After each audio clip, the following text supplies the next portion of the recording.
Es un verdadero honor para mí daros la bienvenida a este evento, titulado El capital natural como clave para el futuro empresarial. Para presentarme, diré que soy ingeniero de montes y tras más de 20 años de carrera dedicada al mundo de la energía y la tecnología, me emociona especialmente presentar este evento e integrar ahora en mi vida profesional mi amor por la naturaleza. Gracias a todos por vuestra asistencia, a los que os habéis desplazado hasta nuestra casa, aquí en el Ágora, y como los que asistís en remoto. Muchas gracias. Personas que os conectáis desde diferentes países, en especial en Latinoamérica.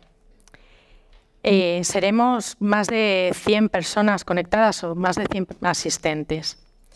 Y, por supuesto, gracias muy especialmente a los ponentes que han aceptado nuestra invitación y que compartirán hoy con nosotros su conocimiento y su experiencia. También no me puedo olvidar al equipo de Minsight que lo ha hecho posible. Aitana, Paz, Emilio, el equipo de marketing también y todo el equipo técnico que está aquí. En los últimos años estamos viendo cómo el paradigma de desarrollo económico está el paradigma de que el desarrollo económico está contrapuesto con la conservación del medio, ha dado un giro que no se entiende, donde no se entiende la economía o el crecimiento si no es en armonía con la naturaleza.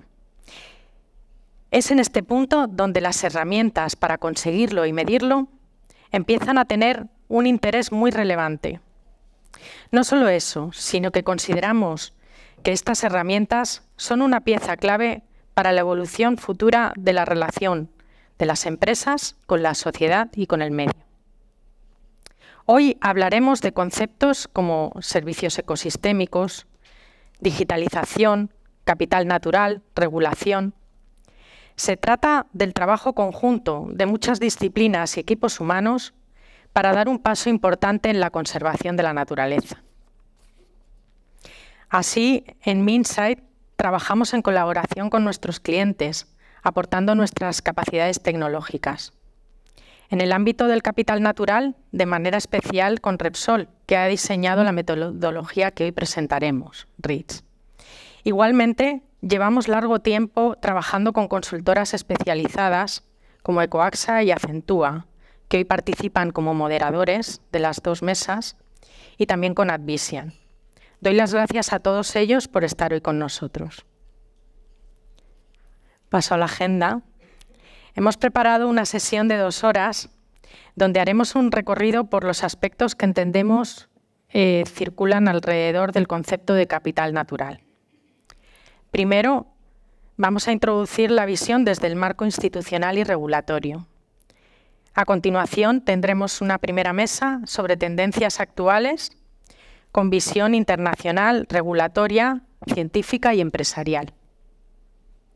Daremos paso después a una ponencia donde presentaremos la metodología que he mencionado y su aplicación práctica. Y finalizaremos con una mesa en la que representantes de empresas, nuestros clientes, nos contarán cómo integran el valor del capital natural en su toma de decisiones. Sin más, doy la bienvenida a Sagrario Pérez Castellanos, Directora General de Calidad Ambiental, Sostenibilidad y Cambio Climático de la Xunta de Galicia. María Sagrario es una profesional con una destacada carrera en el ámbito de la salud y el medio ambiente. Licenciada en veterinaria y funcionaria de la Xunta de Galicia. Ha ocupado diversos cargos en la administración gallega y representado a España en la UE, en la Unión Europea. Ha trabajado en la industria privada y actualmente se desempeña como Directora General de Calidad Ambiental, Sostenibilidad y Cambio Climático de la Xunta de Galicia. Muchas gracias, Isabel. Bien. Buenos días a todos. En primer lugar, gracias a Minsight por invitarme en representación de la Xunta de Galicia. No es fácil introducirse en estos foros y menos a una administración regional como la nuestra, ¿no? Lo cual es un honor, un placer y espero que les interese lo que queremos contar desde la administración gallega. Bueno, tenemos, mi ponencia es Capital Natural, el marco institucional. Tenemos una situación que es lo que nos ha abocado a lo que les quiero contar hoy. Tenemos una legislación como respuesta, pero que se ha quedado corta, y por eso les vengo a contar qué es lo que estamos haciendo y que desde qué perspectiva lo estamos enfocando en Galicia. En cuanto al origen y la situación actual, bueno, pues somos todos conocedores del acelerón que ha supuesto el Pacto Verde Europeo, y especialmente el acelerón que nuestro Gobierno central ha tratado de dar a las renovables. Y digo tratado porque, lo comentábamos ahora, no nos acompañan las instituciones. De hecho, todas las declaraciones de impacto ambiental de nuestros parques eólicos en Galicia están judicializadas. Con eso creo que pongo un punto de inflexión acerca de por dónde van las cosas, ¿no? Se fomenta el despliegue de renovables y traslada la presión a los territorios, ¿no? Además, hay una necesidad para el desarrollo tecnológico que tiene que acompañar a todo el proceso de descarbonización y, por tanto, de consecución de los objetivos de neutralidad climática en el 2050, materiales críticos, pero que pasa la actividad minera, pues también ganaba pulso, las cosas como son. Yo cuando hablo con los promotores de explotaciones mineras se lo digo. Bueno, mi conocimiento sobre la minería era la que tenía de la película de Billy Elliot, ¿no? Pues, y no es precisamente una visión positiva de la explotación minera. Pero como yo, pues seguramente el 95% de la población tenga esa percepción. Y sí que tenemos en la memoria situaciones como las balsas de Aznarcollar o como cualquier otro accidente que ha podido ocurrir en la minería. ¿Por qué? Bueno, pues porque no se tenían en cuenta una serie de factores que hoy en día sí los tienen. Pero tenemos esos antecedentes contra los que tenemos que luchar y sobre todo contra los que tenemos que contraponer una situación de buen manejo, ¿no? Y luego tenemos también la necesidad de infraestructuras de almacenamiento. De hecho, por ejemplo, en Galicia el despliegue de renovables ha provocado que los fines de semana, cuando no se utiliza la energía y no tenemos cómo almacenarlas, pues se provocan unos picos de tensión que, por ejemplo, en la empresa de residuos nuestra ha podido cargarse una caldera de 200 millones. Esto es una broma. A lo mejor para sus empresas 200 millones no suena mucho, para una administración en una sola inversión pues de CAPEX es muy alto. Pero además, lo que comentaba, el rechazo social. La gente dice, ¿a mí qué me reporta todo esto? Yo soy la responsable como órgano ambiental de firmar las declaraciones de impacto ambiental y lo que recibo son mensajes, claro, a usted, su despacho no le importa, pero yo aquí, ¿de qué me beneficio? Resulta que se están llevando toda la energía y yo pago lo mismo de luz. Eso es lo que yo vivo a diario, ¿eh?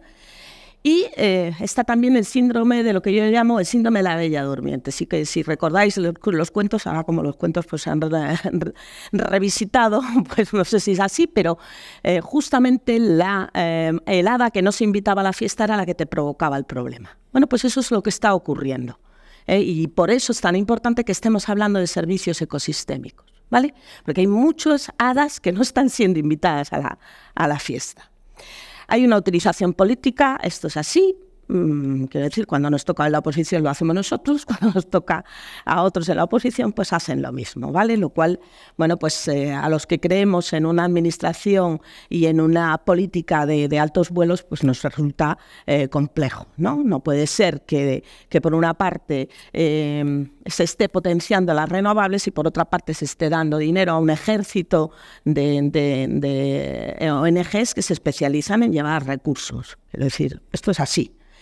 Todo ello a pesar de un contexto muy favorable en Galicia. ¿Por qué muy favorable? Porque tenemos, por una parte, el plan eólico, que ya ha sido además reivindicado a nivel de la Comisión Europea, en la Comisión de Quejas e Infracciones, en los cuales se le ha dado la razón, es anterior a la Ley de Evaluación Ambiental y, por tanto, es válido. Y por otra parte tenemos también la Ley 8 del 2009, que es la ley que regula el aprovechamiento eólico en Galicia, que establece dos cosas. El canon eólico, es decir, cada promotor que se establece en Galicia tiene que pagar en función de la potencia generada, y además un fondo de compensación ambiental que se reparte al 50% entre aquellos que sufren en el territorio la presencia de esas estructuras y el resto en forma de ayudas al resto de ayuntamientos de Galicia. Pues con todo esto nos encontramos pues con una contestación social, no solo social, porque social, bueno, puedes aguantarlo políticamente, pero el problema está, lo que digo, los recursos a nivel del Tribunal Superior de Justicia de Galicia, ¿no? Donde nos paraliza los proyectos, con lo cual, bueno, pues los promotores se encuentran en un nivel de inseguridad jurídica tremenda. Nosotros somos conscientes, el Gobierno de Galicia, de que tenemos un gran potencial. Somos la comunidad que más emisiones de CO2 ha reducido, gases de efecto invernadero, por detrás de Castilla y León. Somos la que más potencial o absorción de carbono tiene y somos una, bueno, a los que conozcáis Galicia y si no venís a conocernos, es una comunidad con verde y azul, que es como nos gusta definirnos, ¿no?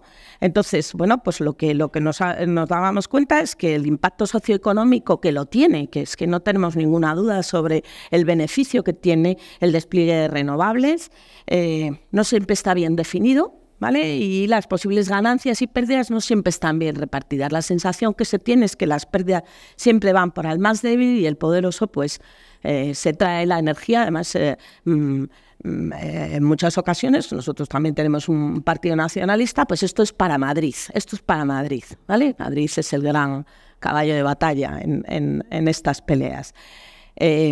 Bueno, no son rentables tampoco a nivel del inversor. ¿Por qué? Pues porque hace una apuesta por una estructura que a lo mejor tarda 6, 7, 8 años en poder desplegar, con lo cual, bueno, pues se vienen atrás y dejan de hacerlo. Y en muchas ocasiones tampoco son rentables para el objetivo que se tiene marcado. Por último, lo que decía, las comunidades donde se asientan estos proyectos no lo perciben como beneficioso para ellos. No ven, sí, en el momento en que se construyen puede haber un tema de empleo local, pero después allí se quedan y ellos se han quedado sin su paisaje, sin el sitio donde hacían la romería, sin el sitio donde cultivaban. Ese es el tema.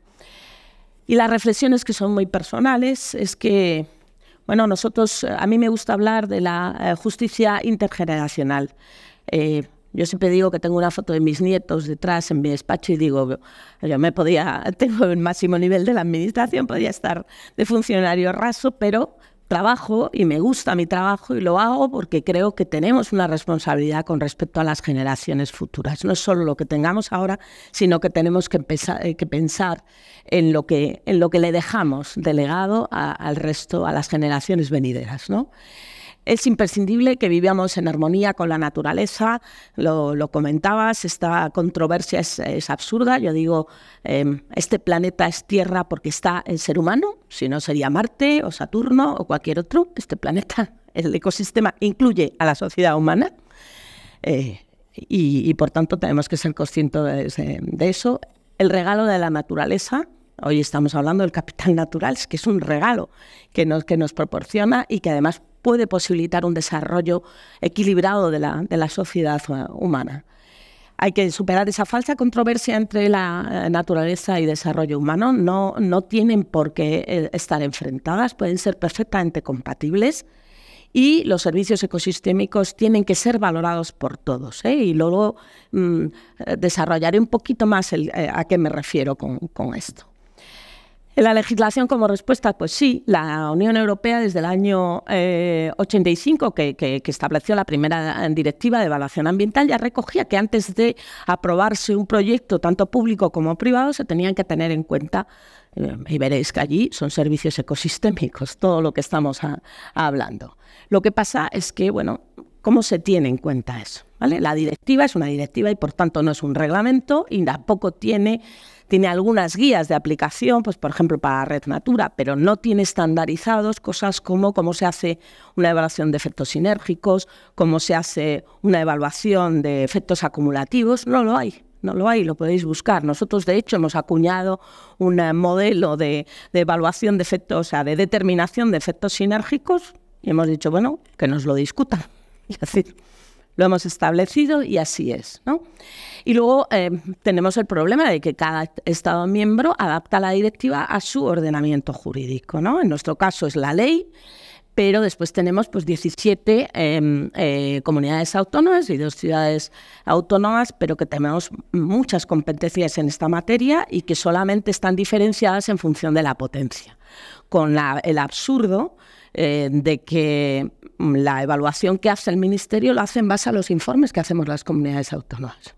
Esto es un absurdo, o sea, pero este es el país que tenemos. Entonces es mejor sentar los pies en la tierra y decir, bueno, pues esto es lo que hay y con esto es lo que tengo que trabajar. Lo otro son sueños y, bueno, alcanzables o no, ahí está, ¿no?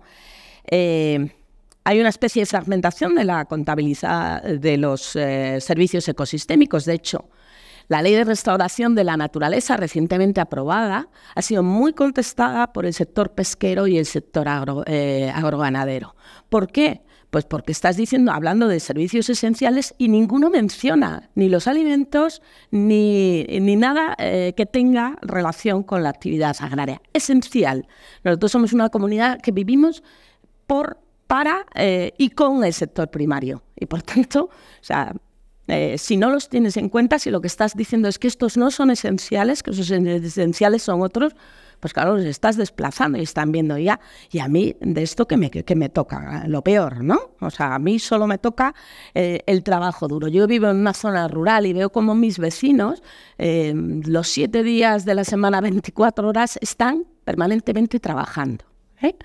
Y eso pues tendremos que reconocerlo desde las zonas urbanas, donde si ellos no están trabajando en Galicia, tú dejas de arar y explotar un terreno y el año que viene es el Amazonas, ¿eh? O sea, no entras directamente, o entras con machete o no entras, ¿vale?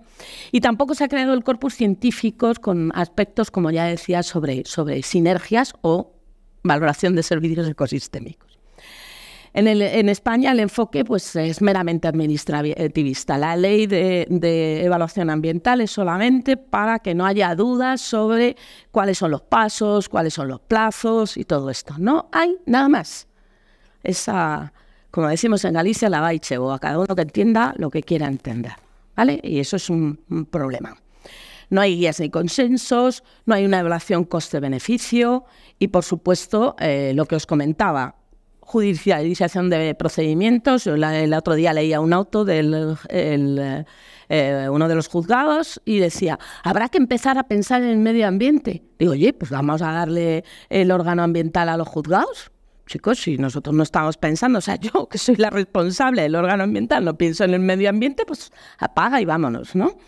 Esto provoca inseguridad jurídica y, desde luego, provoca campañas de las ONGs que tú cuando no entiendes algo y alguien te está diciendo, es que esto va a ser horrible, es que te va a envenenar todos el marisco de la ría, es que esto te va a destrozar. Pues claro, o sea, lo que te queda, como no entiendes, lo que te queda es, madre mía, que estarán haciendo estos, hay que tener cuidado. Y esa es la realidad con la que convivimos. Bueno, pues esto es lo que nosotros aportamos como marco institucional desde Galicia. Es una ley de promoción de beneficios sociales y económicos de los proyectos que utilizan los recursos naturales de Galicia. Estas son las fases que ya tenemos cumplimentadas. Se ha saltado esta, pero en realidad estamos en esta, en la remisión al Consejo Consultivo de Galicia y al Consejo Económico y Social. Después tendrá que pasar por el Consejo de nuevo para aprobar como proyecto y se remitirá al Parlamento. Y en esta ley, que a mí me gusta llamarla de servicios ecosistémicos porque es la primera vez que aparece los servicios ecosistémicos, hay que tener en cuenta una cosa, que por ejemplo la minería, por el ordenamiento jurídico que tenemos en España, que es una ley que viene desde el 58, pues hay proyectos mineros que, como no han caducado la concesión, pues no están sometidos a evaluación ambiental. Y por eso se habla de beneficios sociales y económicos, porque esos que no están sometidos a evaluación ambiental y por tanto no le vamos a poder exigir que cumplimenten el estudio de los servicios ecosistémicos, pues van a tener que presentar también un proyecto de ese tipo. Bueno, los objetivos o los fines de la ley es mitigar los problemas que hemos estado viendo, se proteja el medio ambiente, se cree riqueza y que además la riqueza se revierta sobre el territorio. Tenemos un problemón de despoblación en el medio rural y bueno, pues necesitamos que la gente vea que existe un proyecto de vida en el medio rural, ¿vale?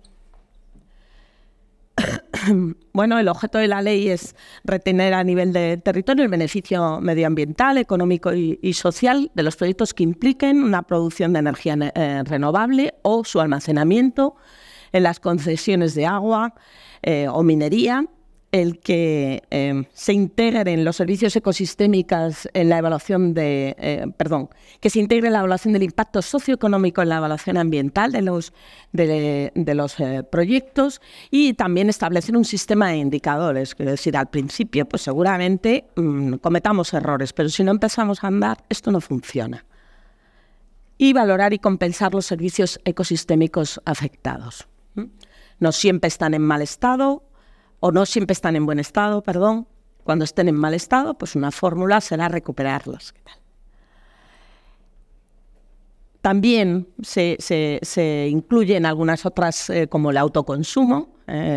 Es algo que al Gobierno central no le gusta. En Cataluña se está desarrollando mucho, también en Baleares, y a nosotros nos parece sensato que haya esta posibilidad, sobre todo para áreas empresariales, y se establece que la Administración pueda participar en aquellos proyectos que, no siendo rentables para grandes empresas, sí sean rentables desde el punto de vista de la estrategia política que se tenga dentro de la comunidad autónoma. Y con esa forma, bueno, pues potenciándolos y dándoles ayudas, consigues que la inversión se reduzca y se afronte, ¿vale? Lo que comentaba con el establecimiento de instrumentos financieros. Se va a establecer una introducción al canon de la eólica marina. Nosotros organizamos un observatorio de eólica marina para que los que se van a ver más afectados, que son mariscadores, que son pescadores, participasen. Ese es el principio de los servicios ecosistémicos, que ellos entiendan que el beneficio puede ser también para ellos y que en caso de que se vean afectados van a estar compensados, porque tú le dices, bueno, es que esto es una cuestión de dinero. Pues no, la cultura, la forma de vida es también importante. Entonces, bueno, pues la gente que vive del mar y que está trabajando en el sector pesquero, pues quiere seguir trabajando en esto. Y entonces la eólica marina la ven como una auténtica amenaza. Entonces, nosotros no podemos poner el canon en la eólica marina porque es responsabilidad del Estado, pero sí a las líneas de evacuación, que van a tener que ser terrestres inevitablemente, salvo que se hagan inalámbricas, que puede ser, oye, ojalá. He señalado en azul dos servicios ecosistémicos que ya se contemplan en la propia ley. El mercado voluntario de carbono. Lo que estábamos viendo y el análisis que hacíamos con medio rural, con la parte forestal, es que estaba habiendo incendios en sitios de bosque viejo. ¿Por qué? Porque se estaba habiendo una especulación sobre la compensación de carbono. Obviamente la absorción de carbono es más alta en bosques jóvenes. Y esto nos llevó a pensar que teníamos que organizarlo para evitar que se nos fuera de las manos. Portugal ya lo ha hecho, ya tiene muy avanzada la norma, la nuestra se inspira en la portuguesa, también por el idioma, pero no solamente se queda en el tema forestal, también estamos hablando del Blue Carbon. Nosotros tenemos un montón de actividades, el cultivo de mejillón, por ejemplo, el tema de cultivo de pulpo. No os podéis imaginar la cantidad de plantaciones de algas que se hacen para poder cultivar el pulpo, ¿no? Y luego nos lo podamos comer, los que seamos todavía comamos de todo, ¿no? Y un fondo para la remediación de incendios forestales, en los cuales las empresas, de alguna forma, en su plan de responsabilidad social, pues incluyen esta participación. Y, bueno, de esa forma, pues poder organizar una prevención de incendios, porque el problema viene en la prevención de incendios. Y no os podéis imaginar, yo a veces lo hablo con David y con gente, digo, cuando me hablan de plantación de árboles, digo, aquí no se planta ni un árbol más, no se planta ni un árbol más, ¿vale? Porque si no lo gestionas, eso es una pira, así de claro, ¿eh? Eso es bosque sin gestionar, es un potencial de incendio tremendo, sea provocado o no lo sea, ¿eh? Y luego nosotros tenemos una empresa pública que gestiona el 95% de los residuos de Galicia, y lo que estamos viendo en el marco de la directiva de residuos, que hago aquí también una puntualización, se habla, por ejemplo, de la biometanización. Para la biometanización necesitas materia orgánica, necesitas carbono, y por tanto no puedes estar hablando de compostaje, ¿eh? Quiero decir, el compostaje es muy bonito, está todo muy bucólico, pero optamos por una cosa o no, porque necesitas un aporte de materia crítica, de materia prima constante, y el compostaje pues requiere meses, ¿eh? Entonces nosotros, que tenemos ya toda la infraestructura de compostaje, vamos a abordar la biometanización previa, y después, en lugar de compost, será un fertilizante, ¿vale? Bueno, no sé cómo voy de tiempo, si alguien me marca, pues estos son las obligaciones que va a tener el promotor de cualquier proyecto que utilice recursos naturales. Y bueno, simplemente voy a ir hacia el final. Esto es explicar un poco en qué consiste la ley. Yo voy a dejar la presentación, con lo cual la tendréis. Pero sí que no puedo avanzar más rápido, ya me gustaría, pero sí que me gustaría, sobre todo por dar pie un poco a la mesa que vais a tener a continuación, o las mesas que vais a tener a continuación, los retos que nos supone a nosotros, ¿no? Vale, justo. ¿Cuál sería el área de influencia de los servicios ecosistémicos para un proyecto? Esto es algo que tenemos que homogeneizar. ¿Cuál sería el método para la monetización y cuantificación o calificación de los servicios ecosistémicos? Y, una vez definidos y valorados, cómo estos servicios deben ser preservados en caso de que su estado sea el adecuado, compensados en caso de que sea irremediable, o bien restaurados en caso de que sea posible una mejora que Solo deciros que en la Ley de Evaluación Ambiental hay una disposición que nunca se ha desarrollado, que es los créditos o los bancos de créditos para hacer pues, proyectos medioambientales de restauración de naturaleza o de compensación, que nunca se ha desarrollado. A mí me ha costado mucho convencer a otros compañeros, sobre todo a la abogacía de la Xunta. Estos temas se les escapan muchas veces, pero la realidad nos ha llevado a tomar decisiones. Yo solo recuerdo cuando se entregaron los premios de Goya a las Vestas, lo que hizo fue hablar de los parques eólicos que estaban invadiendo donde estaba rodada Las Vestas. Esos parques eólicos los firmé yo. Y os juro que ha sido lo más doloroso que he hecho en mi vida, porque no se podía contemplar ese servicio ecosistémico, que es una expresión cultural que no está protegida por ninguna figura.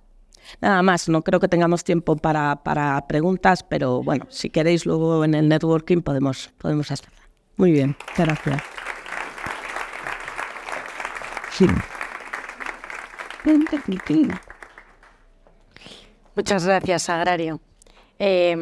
Muestra de la complejidad que tiene todo este asunto, ¿no?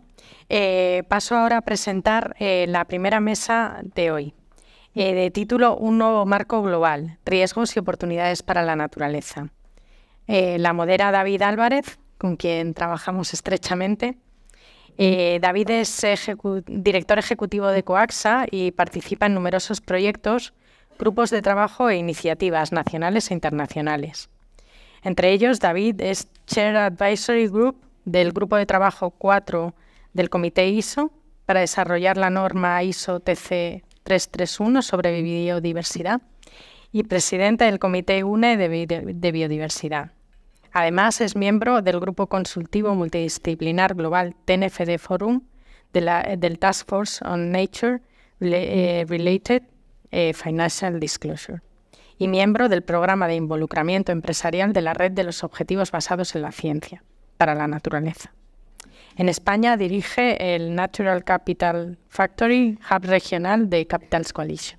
Muchísimas gracias, Maribel, por la presentación. Muchísimas gracias a Indra Minsaid por invitarnos hoy a moderar esta mesa con este fantástico panel de lujo que tenemos hoy. El objetivo de esta mesa es que tengamos un poco claro cuál es el marco global en el que nos encontramos y para que luego posteriormente, como comentaba Maribel, podáis ver un poco las experiencias empresariales y cómo desde el punto de vista empresarial se están adaptando a esta nueva situación en la que tumultuosa en la que nos encontramos en la actualidad. Y digo un poco tumultuosa porque estamos viendo una serie de cambios bastante abruptos y sobre todo bastante rápidos que se están produciendo, sobre todo en los no solo en los marcos legislativos que están haciendo como palanca y tractora de la transformación y el cambio en la sociedad y en las empresas, sino en otros agentes del mercado que están haciendo que esta transformación se acelere. Bueno, pues para abordar esta temática tan interesante del nuevo marco global, los riesgos y oportunidades a los que nos enfrentamos, contamos hoy con tres fantásticos ponentes de lujo. En primer lugar tenemos a Cristina Riestra, jefa de área de Medio Ambiente y Clima de la COE. Cristina es ingeniera agrónomo por la Universidad Politécnica de Madrid, máster en Medio Ambiente y Prevención de Riesgos Laborales y tiene más de 15 años de experiencia en esta temática, en cambio climático, medio ambiente y contaminación del aire, y desde hace pues ya casi o más de 3 años se incorporó a la COE, donde dirige el área de Medio Ambiente y Clima. Además, también contamos con Marta Santamaría. Marta Santamaría es actualmente Senior Advisor independiente. Tiene más de 20 años de experiencia en la estimación del valor proporcionado por la naturaleza, y las personas y la sociedad y la integración de estos aspectos para transformarse o para ser incorporados en los procesos de toma de decisiones. Marta ha trabajado ampliamente en la incorporación o la transformación de estos aspectos en diferentes sectores, incluidos el sector de la energía, el sector agrícola, la construcción o el sector financiero. Actualmente, como comentaba, es asesora independiente, pero hasta hace nada ha sido director senior del Capitals Coalition, una de las organizaciones más relevantes, por no decir la más relevante a nivel internacional, en la incorporación del enfoque de capitales dentro de los modelos económicos empresariales. Y ha participado o asesorado a varias organizaciones líderes como el TNFD, los Science Based Targets for Nature, la FAO o la Plataforma de Gestión de Impacto o el Comité de Capital Natural de la Iniciativa de Estándares Británicos, el BSI Standard. Todo eso en su papel dentro del Capitals Coalition, casi nada. Y por último, contamos con Fernando Rodríguez, al que la mayoría de vosotros conoceréis o al que muchos conoceréis, profesor. Fernando Rodríguez es profesor titular de Economía Aplicada en la Universidad de Salamanca, es máster en Economía por la Universidad de Boston, autor de más de 40 libros y artículos de impacto sobre análisis económico en políticas públicas, en cumplimiento de economía ambiental, consultor en materia ambiental y financiera, y creo que es relevante mencionar que es representante de la Universidad de Salamanca dentro de la plataforma intergubernamental para la biodiversidad y servicios ecosistémicos, el IPBES. Muchos habréis conocido o conocéis el IPCC como esa plataforma de referencia en términos de cambio climático, pues el IPBES es la misma plataforma en relación con la biodiversidad y los servicios ecosistémicos, con lo cual es un honor tener a un representante de esa plataforma en esta mesa. Y por último, es decano de la Facultad de Ciencias Agrarias y Ambientales desde 2020, que seguro que le quita bastante tiempo de su vida y le da bastantes quebraderos de cabeza. Bueno, pues antes de que pasemos a tener este diálogo que tendremos con los diferentes ponentes y por contextualizar un poco el marco en el que nos encontramos, como bien comentaba Maribel al principio de la jornada, y para hablamos que nos encontramos en un contexto de crisis de biodiversidad. Tampoco entraré muy en profundidad en cifras sobre qué es esto de la crisis de biodiversidad, pero que tengamos claro que esa crisis de biodiversidad y relacionado con los servicios ecosistémicos a los que hacía referencia Sagrario antes, pues está generando riesgos o impactos sobre la salud, sobre la seguridad alimentaria o sobre la seguridad hídrica. Y esos impactos se transforman, o esos impactos o dependencias que tenemos sobre la naturaleza se están transformando en riesgos que la comunidad empresarial está identificando como riesgos que se pueden trasladar en riesgos financieros y que tenemos que incorporar. Hay numerosos artículos o numerosas publicaciones que hacen referencia a cuál es el valor o la importancia que tienen estos riesgos, y hace relativamente poco el Foro Económico Mundial representaba o identificaba los riesgos de la naturaleza como algunos de los riesgos más relevantes por la comunidad empresarial, y es una tendencia que parece que se mantendrá por los próximos años. O también el Foro Económico Mundial publicaba que más del 50% de la economía global depende en gran medida de los servicios que nos proporciona la naturaleza. Todo ese contexto de crisis global o de transformación de la naturaleza ha hecho que los agentes sociales se movilicen y se transforme en un cambio en lo que son las demandas por parte de los diferentes actores sociales y sobre todo un cambio en el marco regulatorio. El cambio más trascendental es el que eso tuvo lugar a finales del año pasado con la aprobación del nuevo marco global de la biodiversidad en la COP15 de Kunming-Montreal, que podríamos resumir en tres aspectos fundamentales.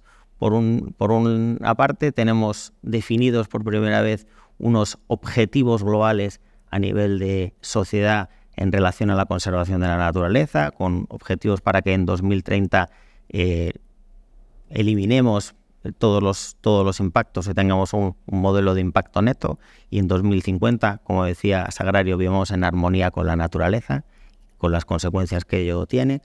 En segundo lugar, una parte muy importante de monitorización de los planes que se van a desarrollar para conseguir esos objetivos a los que hacía referencia, y ahí me gustaría destacar la Meta 15 como la primera vez que aparece en un texto global la necesidad de que las empresas la necesidad de que los gobiernos tengan que exigir a las empresas el reporte de sus impactos, dependencias, riesgos y oportunidades en relación con la naturaleza.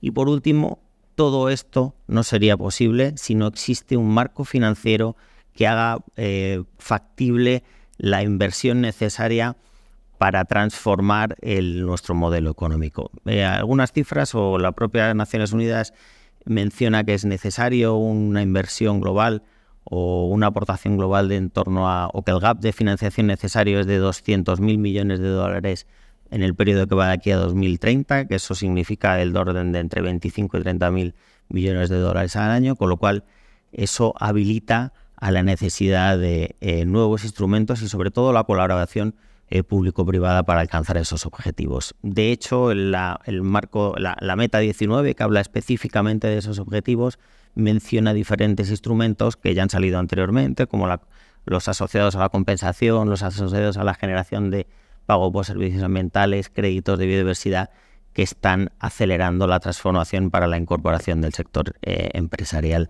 dentro de este marco. Sin más, voy a dar paso a los diferentes ponentes. Como os comentaba, queríamos que esto fuera un poco dinámico, con lo cual vamos a hacer va a fluir como si fuera una tipo de entrevista con algunas preguntas para que los participantes nos puedan dar su opinión sobre cuál es su visión sobre este marco global y cuáles son los riesgos y oportunidades que nos encontramos. Cristina, como representante de la que probablemente sea la patronal más relevante en España, ¿en qué medida crees que la naturaleza se ha convertido en un tema relevante para el sector empresarial en España? Estamos viendo que cuando hablamos de la naturaleza no siempre todas las empresas toman este aspecto como un aspecto con la importancia que entendemos que pueda tener. ¿Cuál es vuestra visión desde la COE?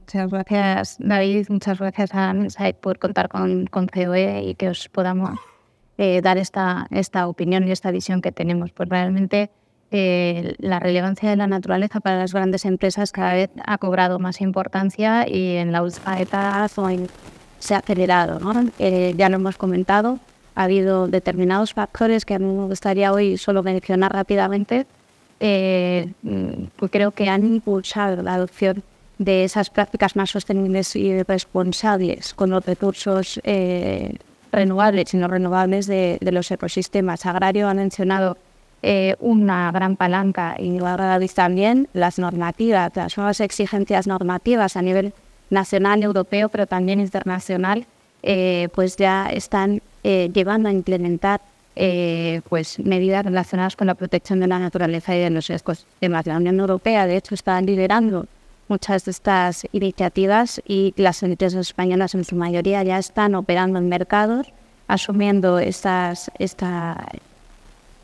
obligaciones y es esencial cumplir con esta regulación. Otro punto importante y otro factor que está impulsando a que estas empresas, a que las grandes empresas consideren como un tema relevante en la naturaleza es la presión que están ejerciendo.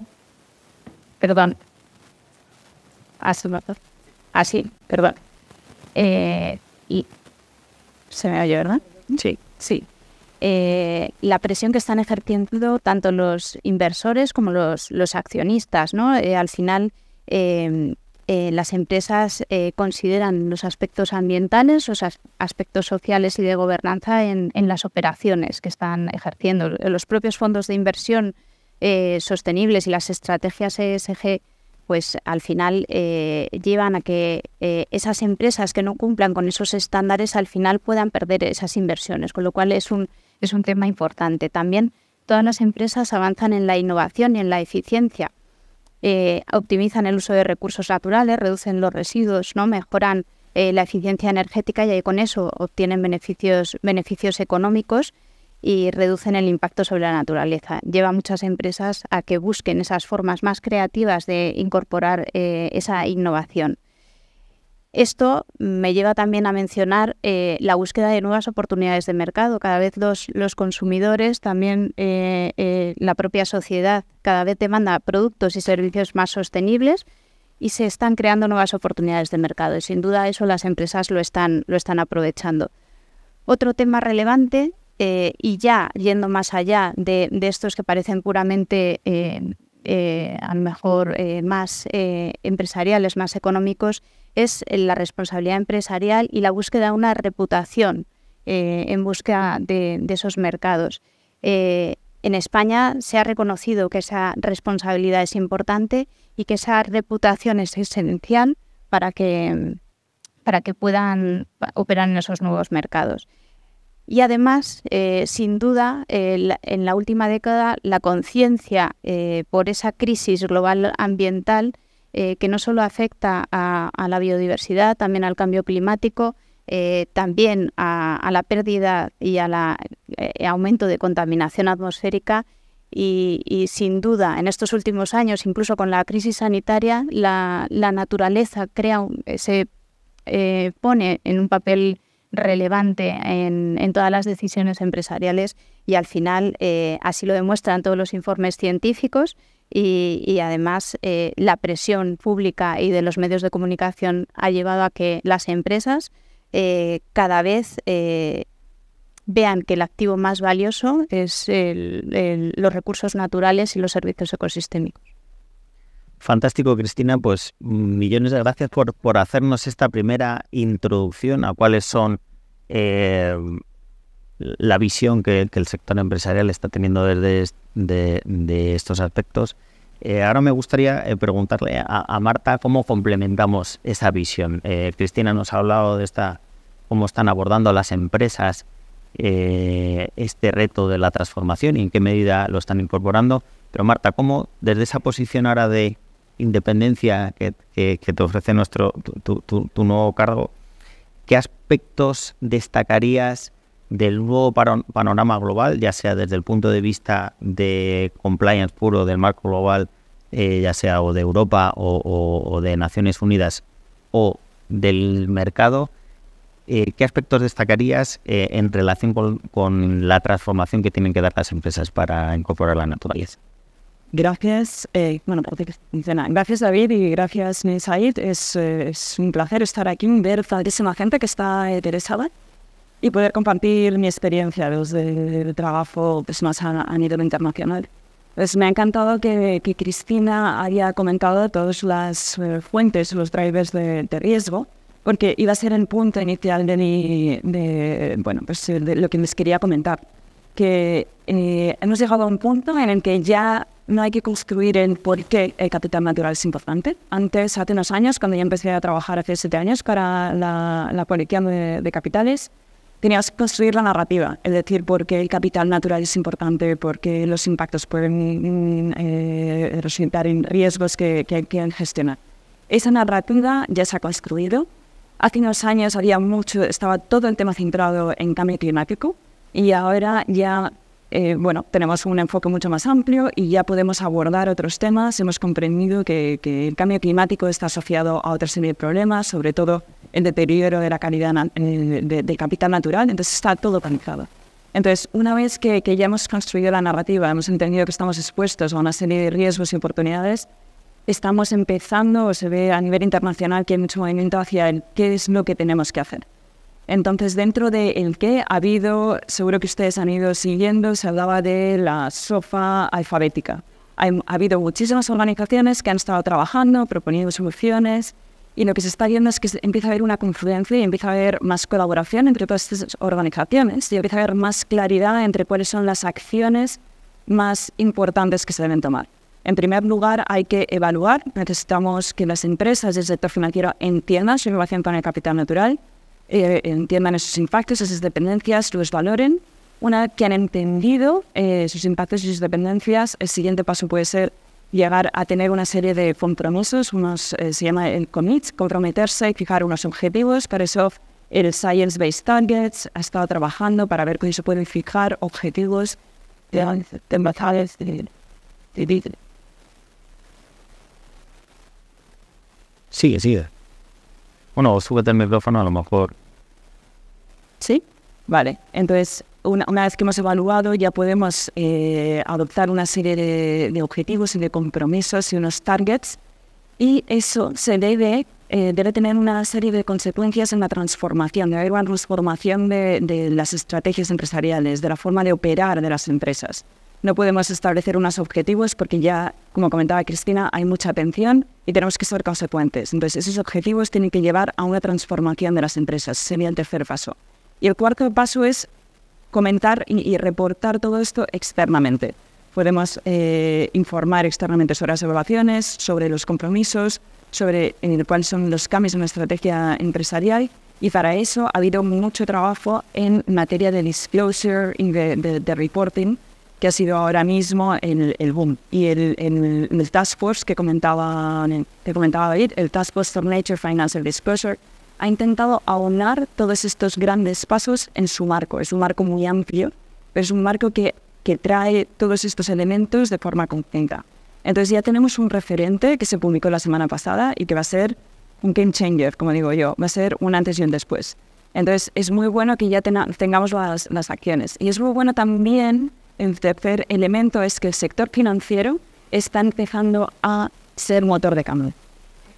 Hace 5 o 6 años, cuando publicamos desde la coalición un suplemento para el sector financiero, cuando hablamos con el sector financiero, todo esto era nuevo para ellos. Ahora mismo el sector financiero está totalmente en tener información sobre los impactos, las dependencias y una información expresada en términos de valor. Quieren entender, como nos comentaban antes desde la Junta, Sagrario, cuál es el valor de los servicios ecosistémicos. Quieren entender cuál es el valor de los impactos de las empresas, porque eso es lo que realmente les informa sobre la materialidad de los riesgos y las oportunidades. Por lo tanto, estamos progresando, hay un buen motor de cambio a través del sector financiero y un buen referente con el trabajo del Task Force que indica cuál es el roadmap a seguir. Muchísimas gracias. Marta, como veis, ya tenemos una visión global. Cristina nos ha contado cuál es cómo las empresas lo están abordando o cuáles son los drivers fundamentales que hace que la empresa lo aborde, y Marta nos ha dicho cómo tiene que hacerlo. Bueno, pues ahora tenemos el tercer eslabón en ese paso, que es cómo profundizar en la incorporación de estos elementos. Como os comentaba en la introducción, Fernando, además de su extensa carrera, ha trabajado muchísimo en todo lo que tenga que ser con la conceptualización, definición y sobre todo aplicación del concepto de servicios ecosistémicos. Y sobre todo en la aplicación desde el punto de vista empresarial y las connotaciones que tiene asociadas, que van muy asociadas a lo que demandaba Sagrario en su primera intervención. Por lo cual, Fernando, ¿cómo crees que la valoración de servicios ecosistémicos aporta a la toma de decisiones? O en este marco en el que nos encontramos o que ha aparecido, ¿qué aspectos destacarías en relación a qué aporta el enfoque de capital natural y en particular la valoración de servicios ecosistémicos a la toma de decisiones empresariales?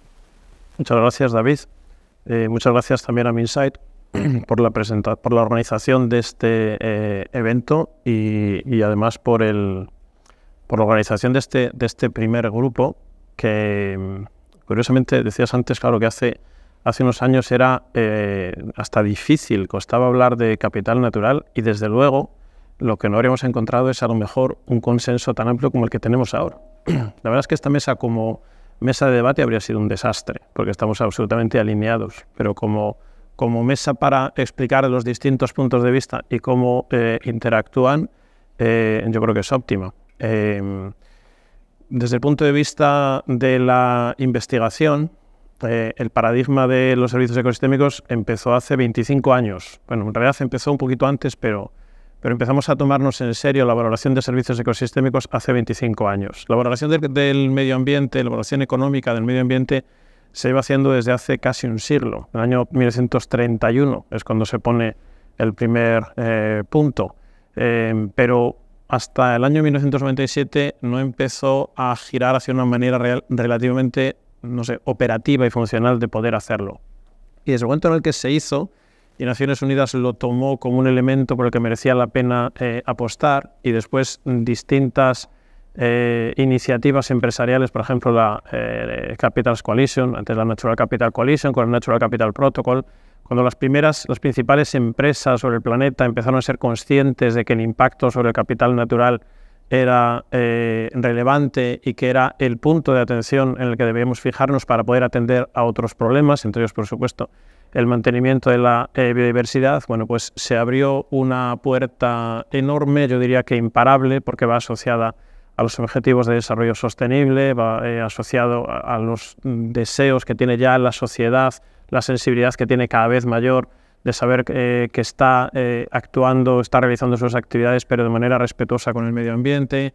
Todo esto se ha ido integrando y ha acabado de una manera natural en el lenguaje que la sociedad maneja mejor, que las empresas manejan mejor y que las administraciones públicas también manejan mejor, que es el lenguaje del bienestar, de la ganancia, el coste, el lenguaje económico. Y de ahí llegamos a la valoración económica de los servicios ecosistémicos y la valoración económica del capital natural. Y el objetivo es literalmente eso, valorar, los que ya lo conocéis, conozco a muchos de vosotros, hemos trabajado juntos en muchos proyectos y sabéis que hay un momento en el que uno se encuentra con una cierta resistencia por parte de actores, por parte de quizá clientes, quizá socios, quizá administraciones, cuando uno empieza a defender la idea de que para proteger el medio ambiente hay que valorarlo y hay que valorarlo en euros. ¿Por qué? Pues porque para tomar decisiones necesitamos saber cuánto estamos deteriorando sobre lo que estamos actuando, cuánto estamos conservando, no desde un punto de vista abstracto, no desde un punto de vista de un valor metafísico que no sepamos dónde va, ¿no? Sino desde el punto de vista de los servicios que nos da a nosotros mismos como sociedad. Y solo cuando podemos hacer eso, solo cuando somos capaces de hacer eso, entonces podemos poner en una balanza lo que ganamos y lo que perdemos con nuestras actuaciones, y solo entonces es cuando, por ejemplo, las administraciones públicas pueden decir, esta actuación puede ser aceptable, esta actuación puede ser aceptable, pero solo si se introducen determinadas medidas de mejora, si se introducen medidas de manejo, si se introducen compensaciones, pero compensaciones que lleven a qué, no a mayores beneficios, sino compensaciones a que la sociedad mantenga los servicios que recibe desde la naturaleza.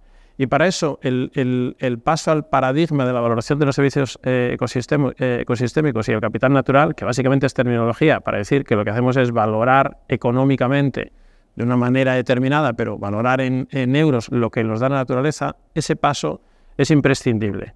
Muchas veces menciono la cita de Víctor Hugo, No hay nada más poderoso que una idea a la que ha llegado su momento. Bueno, pues este es el momento de la idea de valorar económicamente el capital natural. Ahora mismo nos parece casi ciencia ficción lo que a finales de los años 80 y en los años 90 empezamos a hacer, lógicamente por mandato de la Unión Europea, que era la evaluación de impacto ambiental. Decimos, pero bueno, ahora nos viene la Unión Europea a decirnos que para hacer una infraestructura tenemos que hacer una evaluación de impacto ambiental. Pero bueno, ¿pero esto qué es? Bueno, hoy nos parece ciencia ficción que hace 30 años hiciéramos autopistas sin hacer un mínimo informe del impacto que estábamos generando sobre el medio ambiente. Bueno, pues dentro de 10, 15 años nos parecerá ciencia ficción que en el momento actual todavía no estuviéramos dando el paso de valorar económicamente nuestros impactos sobre el medio ambiente en nuestra toma de decisiones. Para lo que sea, para tomar decisiones más responsables, para compensar, para planificar, para aprender mejor sobre cómo producir el menor impacto sobre el capital natural, que es el medio ambiente que nos da nuestros servicios. Es como si pensáramos, bueno, pues en un coche que no tiene freno o que no tiene luces. Diríamos, pero bueno, ¿cómo es posible hacer un coche sin freno? Lo ponemos en marcha y no podemos pararlo. Pues la valoración de capital natural ahora mismo está ya en ese estadio. Entonces, nos sirve para tomar mejores decisiones, nos sirve para plantear nuestro posicionamiento empresarial de una manera respetuosa con el medio ambiente, nos sirve para decir la sociedad nos demanda un comportamiento responsable y nuestra actividad puede ser empresarial, puede ser institucional, puede ser una administración pública. Nosotros respondemos a esa demanda y es un camino que se ha abierto hace unos años, está ahora mismo ya totalmente abierto e insisto, no cabe duda, la evolución irá en ese sentido y seremos capaces de tomar mejores decisiones gracias a lo que estamos empezando a hacer ahora. Fantástico, Fernando. Me gustaría seguir con nuestros ponentes una hora más porque seguro que tienen carrete para que estemos 2 horas más hablando, pero me dicen por allí mis compis que tenemos que cortar y no tendríamos un par de rondas de preguntas adicionales, con lo cual cerraremos en este punto. Simplemente, primero, agradecerles su participación y yo os trasladaría 3 o 4 aspectos fundamentales con los que me gustaría que os quedarais en la cabeza cuando salgáis hoy de aquí. Por un lado, que el sector empresarial se lo está tomando en serio, que el sector empresarial está incorporando a la naturaleza, que no es sencillo y que es un aspecto que tendrá que hacerse de manera progresiva y hemos visto cómo se está incorporando estos elementos en cambio climático y el tiempo que está llevando. Queremos ir un poco incluso más deprisa de lo que se está haciendo en cambio climático y no siempre es posible. Marta nos ha ilustrado sobre cuáles son los pasos que tiene que dar una empresa para reconocer la importancia de la naturaleza, evaluar cuál es la importancia, comprometerse y incorporarla en sus procesos de toma de decisiones. Y Fernando ha reforzado un aspecto que sobrevuela siempre por la cabeza cuando tenemos que incorporar estos elementos y es la necesidad de que seamos capaces de medir el éxito y tener métricas que nos permitan medir el éxito. La incorporación de la valoración económica proporciona una información excepcional y relevante para ser capaces de medir el éxito en relación con los aspectos que hemos estado hablando, como los servicios ecosistémicos o la cuantificación y la medición de riesgos. Yo querría cerrar con una última reflexión que no ha salido en este panel. Este panel se llamaba Riesgos, Retos y Oportunidades. La naturaleza es nuestro aliado y tenemos que estar trabajando por y para ella, pero no solo por un aspecto social, sino porque también genera impacto económico. En un último informe de la Comisión Europea, asociado con todo el revuelo que ha habido en relación a la aprobación de la ley de restauración, salían cifras que trasladan la importancia que tiene o la relevancia que puede llegar a tener para el tejido económico la restauración de la naturaleza o la incorporación de la naturaleza, no solo en materia de restauración, sino desde esa visión de ser positivos por la naturaleza a la que todas las empresas se van a tener que enfrentar. Y es que por cada euro invertido se generan entre 8 y 38 euros de beneficio o de retorno, tanto para la sociedad como para el sector empresarial. Muchísimas gracias y os dejo con Maribel y con la próxima mesa. Buen día.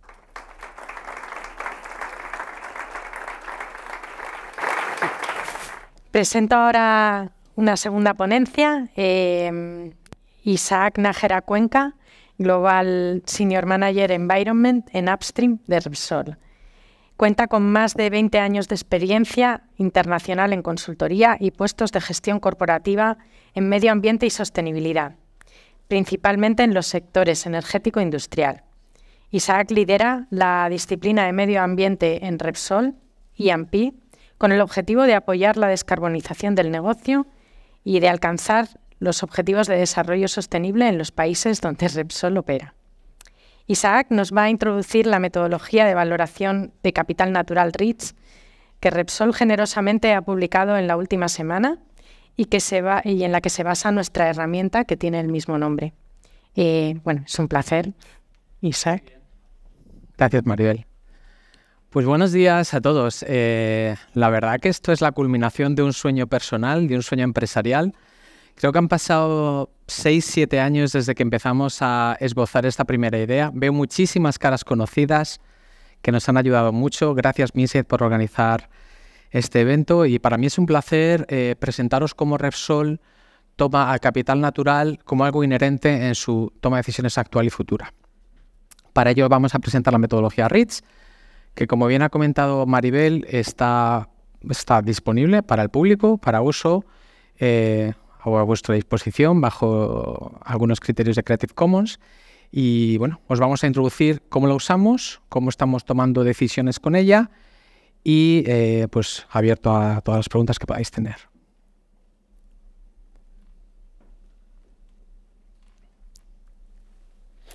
Bueno, realmente REITs comenzó como una idea en la que queríamos mejorar la toma de decisiones corporativa. Nosotros hace 5 o 6 años decidimos participar y formar parte de la Capitals Coalition. Empezamos a hablar con Marta, que ya son muchos años trabajando juntos en esta idea, y empezamos a desarrollarla. Sabíamos que estaba el protocolo de capital natural, salió en el año 2019 la ISO 14008 de valoración monetaria de impactos ambientales.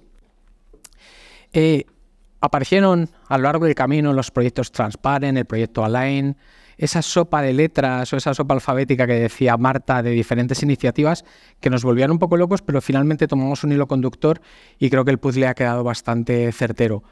Además, porque el TNFD ha venido para quedarse, pero el TNFD no es disruptivo, sino que lo que hace es abraza, gracias a Dios, y es así, REITs está totalmente alineada con la aproximación LEAP del TNFD.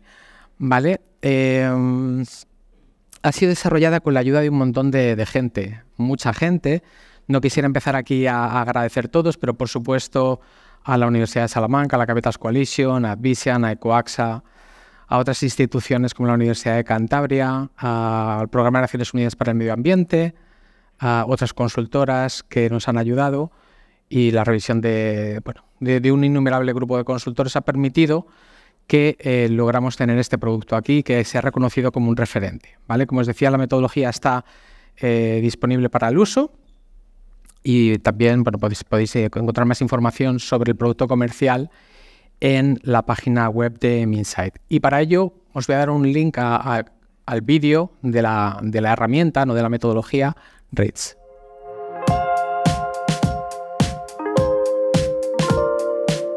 Las exigencias regulatorias a las empresas en materia de sostenibilidad van en aumento, por lo que entender y gestionar los impactos en el capital natural les ayudará a cumplir con ellas. Para responder a estos compromisos estratégicos, en Minsight hemos colaborado con otras consultoras, universidades y empresas para crear REITs, una solución que valora los impactos sobre biodiversidad y servicios ecosistémicos, cambio climático, recursos hídricos y bienestar social. Su metodología tiene un enfoque escalonado que consiste en identificar impactos ambientales, cuantificarlos en métricas tradicionales, valorar económicamente la pérdida o ganancia de capital natural y gestionar estos impactos con medidas de mitigación y métodos coste-beneficio.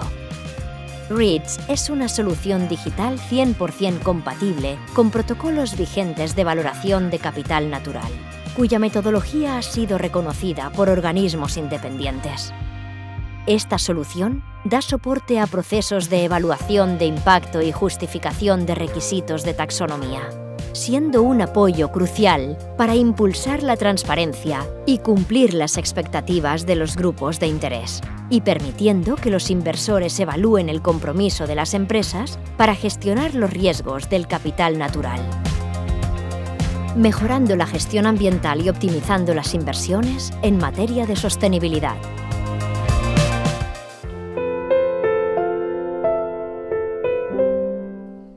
Muy bien, pues el vídeo va a permitir entender un poquito mejor la metodología que voy a explicar ahora mismo.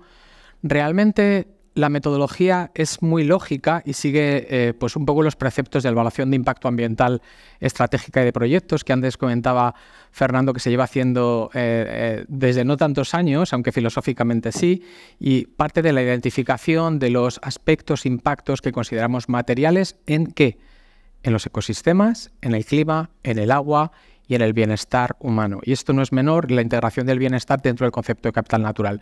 Obviamente la biodiversidad, como veréis un poquito más adelante, dentro de nuestro método subyace a la parte de ecosistemas. Obviamente cualquier alteración del cambio climático afecta de manera negativa a escala global a la biodiversidad y no podemos negar que los recursos hídricos se están viendo afectados ya sea por las sequías o por los eventos extremos de manera muy notable. Toda esta identificación, desde un punto de vista material, pasa a la cuantificación en esas métricas tradicionales que todos los negocios tenemos. Las toneladas emitidas de CO2, las toneladas generadas de residuos, las hectáreas que ocupa cualquier instalación, los metros cúbicos de agua que consumimos, los decibelios que pueden generar nuestras instalaciones. Donde se da el salto diferencial, de acuerdo al protocolo de capital natural, a la ISO 14008 y a otras metodologías que hemos seguido, es en la parte de valoración previa a la gestión. Y la valoración se entiende como la pérdida o ganancia de capital natural asociada a los aspectos impactos ambientales. Fijaos que no he dicho siempre pérdida, porque como veréis, acciones se pueden implementar para que haya una ganancia del capital natural perdido o dentro de un ecosistema, como se comentaba al principio desde la Junta, que está en un estado de conservación, o sea, en un estado de conservación en medio, podemos subir su estado de conservación mediante la implementación de offsets. Este proceso de valoración, que está sometido al juicio de los economistas ambientales, tiene ciertos procesos de modulación, como veréis más adelante, para ajustarlo a un contexto local. Y finalmente, la jerarquía de mitigación. Todos la tenemos clara. Tenemos primero que evitar los impactos, reducirlos al máximo posible, lo siguiente, restaurarlos, lo cual a veces no es sencillo. Y finalmente, cuando tenemos un impacto residual, nos queda la que es la parte de las compensaciones. Pues todo este proceso es el que os voy a comentar ahora con gráficas. El primer gran reto al que nos enfrentamos en la metodología era hacer una metodología para todos los sectores industriales o para los principales sectores industriales, que cubriera no solamente el sector energético, sino los sectores de minería y metales, el sector farma, el sector de creación de vehículos, también potencialmente aplicable al sector financiero, porque te permite entender los impactos y dependencias y los riesgos de capital natural, ¿no? Como veis, la herramienta cubre muchos de los aspectos ambientales que están en las normas ISO, desde lo que es la presencia física, ya sea por ocupación del terreno, por molestias inducidas, por fragmentación del territorio, que es algo muy habitual, ya no solamente en el mundo terrestre, sino también ahora con todos los parques eólicos. Existe una fragmentación de la conectividad, por ejemplo, de rutas de mamíferos marinos, hay que tenerlo en cuenta. Todo el tema de colisiones y electrocuciones con líneas, temas muy relevantes para instalaciones onshore y offshore, como puede ser el impacto lumínico, que a veces nos olvidamos de él, pero cambian realmente. A modo de ejemplo os diría, en el antiguo mundo offshore, hace 20 años, cuando empezaron las plataformas marinas, estaban con grandes luces muy llamativas y se veían desde el espacio. ¿Eso qué ocurría? Que todas las aves migratorias se pensaba que habían llegado a tierra, porque iban ahí e buscaban lugares donde asentarse. Realmente estaban dando vueltas al lado de instalaciones a cientos y cientos de kilómetros de la costa. ¿Qué ocurría? Que había mortalidades de 40 o 50.000 aves al año por este efecto. Felizmente la industria, cambiar lo que se llama el bird lighting, que básicamente es cambiar el espectro de ondas que emiten las luces y con eso reducimos el impacto un 95%. Bueno, cosas como estos tipos de aspectos e impactos son los que intentamos cubrir en el proceso. Por supuesto, el uso de los recursos, el tema de emisiones, muy relevante, no solamente emisiones de CO2, estamos hablando de emisiones de NOx, de partículas, de óxidos de nitrógeno, de contaminantes, que pueden generar un problema obviamente a los ecosistemas, pero también al bienestar de las personas. Descargas de todo tipo y obviamente ruido y uso de recursos. Aquí la economía circular juega un papel muy importante y nosotros en los proyectos que estamos implementando en Repsol vemos como toda esa dupla de uso de recursos y materials and waste te permite desde la circularidad mejorar lo que es tu impacto en el capital natural. Os comentaba métricas tradicionales en lo que se llaman las unidades biofísicas de impacto, son las métricas de toda la vida. El impacto en los ecosistemas lo medimos con hectáreas, decibelios y toneladas de químicos liberados al aire, agua o suelo. Cambio climático medido en toneladas de CO2 equivalente. Metros cúbicos como balance neto, los recursos hídricos como balance neto de los metros cúbicos.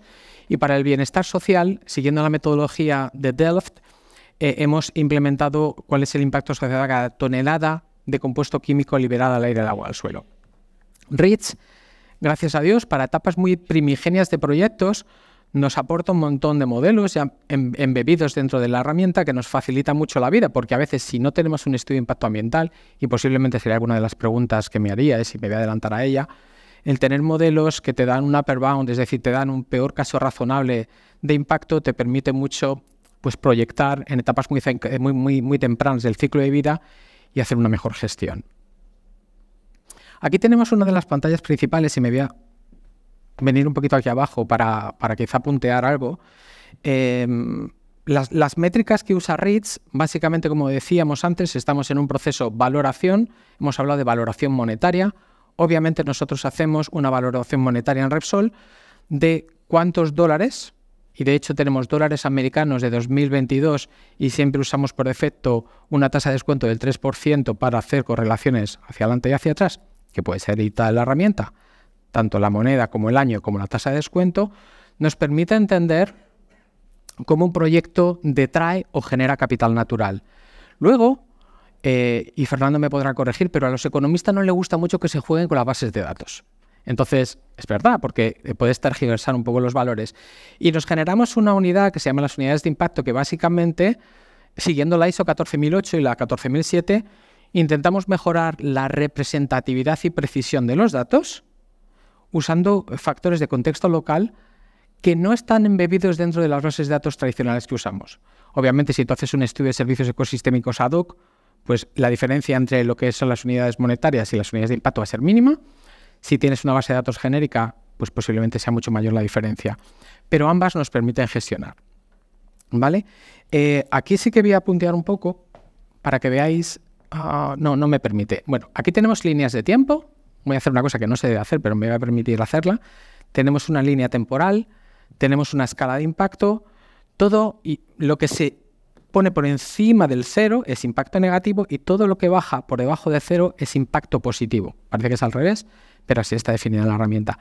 Lo que nos permite no solamente entender año a año cuál es la detracción y son 4 columnas apiladas al clima, a los ecosistemas, al agua o al bienestar, sino entender proyectado valor presente en todos los impactos y tomar medidas de gestión. El caso que estáis viendo es una planta de gas en un entorno con muy poca población, muy natural, donde se tiran luego además muchas líneas y ductos y líneas de tensión, donde sí que da juego a hacer proyectos u offsetting donde podamos recuperar, como veis, esas barritas que bajan hacia abajo, que son azules, es la recuperación de servicios ecosistémicos, y las que son de color anaranjado es la captura de CO2 asociada a las medidas de compensación implementadas. REACH no solamente nos permite hacer estos análisis inclusivos para los servicios ecosistémicos, agua, bienestar y clima, sino que nos permite hacer análisis inclusivos para el tema de biodiversidad. ¿Vale? Perdón que me he despistado con los 5 minutos, voy a correr. Para ello hemos seguido una aproximación dual. Por un lado tenemos básicamente la transformación del impacto de servicios ecosistémicos, agua y clima a impacto en biodiversidad, y lo damos en unidades de impacto porque la biodiversidad no la monetizamos, sino que la expresamos como esta métrica basada en valores monetarios, pero no es una métrica monetaria, que se fundamenta en principalmente 3 servicios de provisionamiento y 4 de regulación. También tenemos una métrica complementaria, que es el indicador de biodiversidad, que se basa en la condición y estado de los ecosistemas. Nos permite, y además usa las métricas STAR de la IUCN, que te permite entender un ecosistema, cuán lejos de su óptimo está y cuánto permite mejorar su calidad ambiental y su biodiversidad en función de las medidas de mitigación. Con lo cual, se me olvidó deciros, todo esto está mapeado en GIS dentro de nuestra empresa, nos permite proyectar las acciones de gestión. Y las acciones de gestión son estas: aplicación de la jerarquía de mitigación, nos permitimos medir esos offsets, le asignamos un desempeño a esa medida, un coste y nos generan unos KPIs. Nos generan KPIs de cuánto impacto reducimos, nos genera un KPI en cuanto a cuál es el retorno de la inversión, cuántos dólares de capital natural evito perder por cada dólar real que invierto en un proyecto, o cuántos dólares de capital, de capital natural genero por cada dólar que invierto en un offset y genero valor. Todo eso, obviamente, como al final sumo y resto dólares, me permite llegar a tener una visión completa al final. Rápidamente, casos de estudio. Este es un caso muy bonito que tenemos en México, validado con el gobierno mexicano, implementado, donde la perforación de 5 pozos de perforación en deep offshore, o sea, en el mar, a unos 60-70 kilómetros en aguas muy profundas, llegamos a un acuerdo con el gobierno de hacer un proyecto de restauración de 3 hectáreas de un arrecife coralino para compensar los impactos residuales que quedaban dentro de este proyecto. Y Repsol no solamente fue a eso, sino que llegó a firmar un acuerdo con el gobierno para, sobre eso, voluntariamente ir a la restauración de 50 hectáreas de manglares en zonas que tienen un altísimo valor ambiental. Son zonas Ramsar y parques nacionales. Como podéis ver, la cuenta final de la pérdida de ganancia de capital natural es muy positiva para este proyecto. Y además la inversión monetaria no es escandalosa, lo cual te permite que la gestión, o lo que yo llamo el smart investment, es algo que ha venido para quedarse en relación a lo que hablamos de capital natural. Aquí podemos concluir, siendo esto un clase 5 con una precisión aproximada de menos 50 más 30, que generamos aproximadamente 37 millones de capital natural en un periodo de 20 años con una tasa de descuento del 3%. Y podemos decir que este es uno de los casos de éxito en los que Repsol puede concluir que tiene un impacto nature positive asociado a un proyecto. Tenemos otro caso, que es un caso en un entorno pues, mucho más complicado desde un punto de vista de la compensación, selva amazónica, planta de gas. Obviamente aquí podemos ver que los impactos son muchísimo mayores. Aquí hemos venido a contar cómo son las cosas. Tenemos obviamente unas barras amarillas que hablan de cómo mejorar esa gestión en los residuos de perforación o en los residuos que generamos, cómo habla de que hay unos sistemas de generación de emisiones asociados a compresión, a lo que es todo el tratamiento del petróleo y del gas en fuente, y cómo también tenemos en esa parte azulita, que son los ecosistemas, cómo afectamos por ocupación del terreno, por ruido, etc. La parte más de abajo, que es el azul más intenso, es el agua, y en este caso es bastante pequeñito. Pero aquí nosotros llegamos a un proyecto que tenía una cantidad de impacto muy, muy notable. Llegamos a un acuerdo con el gobierno peruano, en este caso, también es un proyecto público, que estuvo en la página de la Colección de Capitales 2-3 años, una buena práctica donde se nos dijo: queremos que este proyecto sea de impacto al LARP, que sea lo más bajo posible dentro de lo que económica y técnicamente sea alcanzable. ¿Y cómo lo logramos? Pues con REITs empezamos a hacer proyecciones. Llegamos a unas 20-30 diferentes medidas de mitigación, cada una de ellas se implementaba en diferentes momentos, cada una de ellas tenía diferentes retornos de inversión. Esto es importante porque hay que convencer a los jefes, y si los jefes no ponen el dinero, esto no funciona. Y luego nos permitía hacer proyecciones. Al final lo que acabamos diciendo, como veis ahí, es que mediante una inversión aproximada, quiero decirlo bien para no equivocarme, de 22,7 millones de dólares valor presente neto, llegamos a reducir el impacto del proyecto un 70%, con un retorno de la inversión de 6,56. Eso significa que por cada dólar que yo invierto en medidas de gestión, reduzco el impacto de capital natural que tenía informado previamente en casi $7. Obviamente es una reducción de 149 millones de euros de detracción de capital natural, es algo asombroso, y que pues a la Unidad de Negocio de Perú le costó 22,7 millones de dólares de inversión adicional. Finalmente tenemos un caso muy bonito que estamos empezando a desarrollar con alguna empresa aquí presente, en el que intentamos entender todo el concepto de Blue Carbon. ¿Qué es el Blue Carbon? ¿Cuáles son los servicios ecosistémicos asociados a ese gran desconocido que es el medio marino? Y cómo el intentar hacer una restauración integral dentro de un abandono de cualquier plataforma marina o cualquier, básicamente, campo eólico offshore puede, si se enfoca bien, tener beneficios para el proyecto y para la sociedad. Obviamente aquí estamos hablando de un proyecto que tiene aproximadamente unos 10 millones de detracción de capital natural, lo que sería la eliminación de estas infraestructuras en su totalidad, y lo que nosotros con la herramienta estamos proponiendo y estamos haciendo un análisis de beneficio neto ambiental en el periodo pre-estudio de impacto ambiental, es ver cuántas hectáreas de diferentes sistemas de regeneración de vida marina deberíamos implementar en diferentes zonas del proyecto para llegar a compensar el impacto ambiental en los próximos 20 años, generando valor para la sociedad y generando valor para los ecosistemas. Y aquí básicamente pues, es un caso muy interesante en el que vemos que básicamente podemos llegar simplemente con unas 10 hectáreas de regeneración en un entorno mediterráneo, aproximadamente a una generación de unos 5 millones de capital natural sobre los próximos 20 años. O sea que realmente el implementar medidas de gestión pues te permite alcanzar esas métricas. ¿Y cómo estamos usando esto en Repsol? Es muy importante y sé que todos ya estáis viendo un poco una brina de lo que hacemos, pero nosotros tenemos un portafolio. Hemos corrido la inmensa mayoría de nuestras instalaciones para el año 2022 para entender la materialidad de nuestros impactos, para mejorar la toma de decisiones, para intentar entender ese gap al Nature Positive, que ahora mismo hay mucha demanda de inversores y sobre todo a nivel de planificación, como hemos visto, de cómo se llega hacia ello. Tomar decisiones en fases muy tempranas, como el último que os mostraba, reportar a nuestro upper management y a los inversores cómo lo estamos haciendo en temas de impactos y dependencias en el capital natural, porque no nos olvidemos que empresas hay múltiples, pero como BlackRock, que recientemente sacó un posicionamiento muy claro, piden a las empresas que tengan la habilidad de generar retorno financiero a largo plazo, sabiendo cuáles son sus impactos y dependencias en el capital natural y gestionando esos riesgos, ¿no? Bueno, pues después de todo esto que os he presentado, ya el siguiente paso que nos queda es intentar hacer que la herramienta converja al reporte del TNCD. Es un reto que ya vendrá y cuando lo logremos pues estará subido en la nueva versión comercial del producto.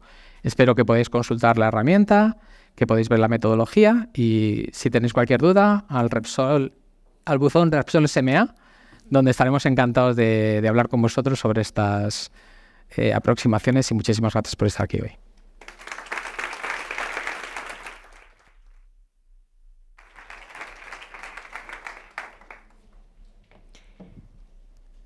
Pues muchísimas gracias, Isaac. Voy a introducir ahora la siguiente mesa redonda que plantea cómo abordan las compañías los retos del capital natural. Y va a moderar Luis López Cózar, socio director de Acentúa. Le presento un poquito, tras su licenciatura en Ciencias Químicas y la realización de un máster en Ingeniería y Gestión Ambiental en la EOI, Luis ha desarrollado su carrera profesional de casi 30 años en diferentes áreas del medio ambiente y la sostenibilidad. Actualmente es socio director de Acentúa, Valor Ambiental Sostenible, empresa consultora especializada en estas áreas y enfocada a buscar nuevas soluciones para minimizar los riesgos y detectar las oportunidades derivadas de los impactos y dependencias del medio natural y social en cualquier empresa, sector o institución. En esta mesa vamos a ver ejemplos prácticos del compromiso con la naturaleza de empresas de diferentes ámbitos, banca, energía e industria, y su visión de futuro. Cada una aportando su valor y su visión en todo este ámbito y veremos cómo en cada una de ellas se aborda pues, de diferente manera, aunque orientadas todas a un mismo objetivo. Gracias. Hola. Buenos días a todos, por favor, los miembros del panel que vayan pasando. Isaac al fondo, Pilar, José Antonio, Nieves. Bueno, nos ponemos ya, abordamos la última mesa del día dentro del contexto que hemos planteado para la jornada de hoy, que yo creo que que estaba bastante bien montado en cuanto a la secuencia de los distintos panelistas, ¿no? Lo primero que hemos hecho es dar un marco institucional para ver en qué punto estamos en materia de esto de la naturaleza, ¿no? El control de la naturaleza, identificación, medida, valoración de impactos y dependencias. Cuidado con este concepto que lo hemos dicho varias veces, ¿no? Es decir, nosotros desde el sector empresarial, que vamos a hablar ahora en primera persona desde este lado, claro que impactamos negativamente, pero también positivamente. Cuidado con esto, ¿eh? O sea, que las empresas tienen sus impactos negativos, pero en muchos casos lo que hacen es mejorar el entorno. Pero también las empresas dependen de este recurso natural y dependen de otra cosa que se ha mencionado mucho en el día de hoy, que son los servicios ecosistémicos derivados. Es decir, del recurso natural de un bosque nosotros obtenemos servicios ecosistémicos como son biodiversidad, como son cinegética, como son polinización, como son control de escorrentías o de precipitaciones, como son captura de CO2. Estos son los servicios ecosistémicos. Yo quiero resaltar dos hitos que ahora presento al panel y que son muy importantes, ¿no? Y que marcan la diferencia desde el prisma del sector empresarial y hacen que hayamos pasado de una etapa de voluntariedad, de toda la época de los informes o reportes de sostenibilidad con los estándares internacionales como el GRI, por ejemplo, a una situación en la que la empresa está obligada a tener en cuenta sus impactos y dependencias sobre los recursos naturales.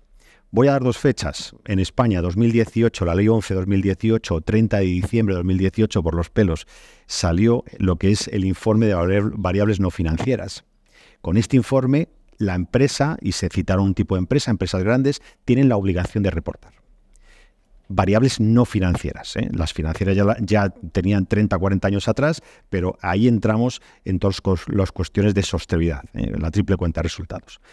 Y el segundo dato que doy es 2019, también ha salido esta mañana, que es el Green Deal, el Pacto Verde Europeo. En el Pacto Verde Europeo, Europa decide ponerse a la cabeza en cuestiones de sostenibilidad, en cuestiones de clima, asume objetivos net zero a 2050, pero también en cuestiones de control integral del agua, de la contaminación, de atmósfera, de suelos, biodiversidad, economía circular y un montón de cosas más asociadas con la visión integral de la naturaleza. Lo pongo sobre la mesa porque ahora vamos a hablar de ello y ahora vamos a ver en qué punto están las empresas y sobre todo otro que me interesa a mí más, y por ahí irán mis preguntas, que es qué es lo que vamos a hacer de aquí en adelante. Bueno, por no quitar tiempo más del que ya he quitado, simplemente voy a presentar los cargos y los nombres, para no entrar en currículos. Entonces, tengo aquí a mi izquierda la primera, mi querida Nieves Cifuentes, responsable corporativa de medio ambiente en Naturgy, con casi 30 años de experiencia. A continuación, tengo a José Antonio Barberá, responsable de sostenibilidad de Bankinter, 20 años de experiencia. Digo la experiencia, estáis todos muy jóvenes, pero para que sepa el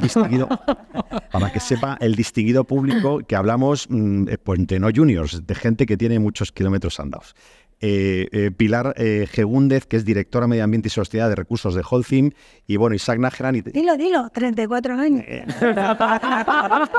Bueno, como he dicho que todos teníais experiencia, me ha parecido oportuno cortarla. Sí, porque ya si te pasas ya es un poco desagradable. Y Isaac Nájera, no digo nada, porque ya te han presentado.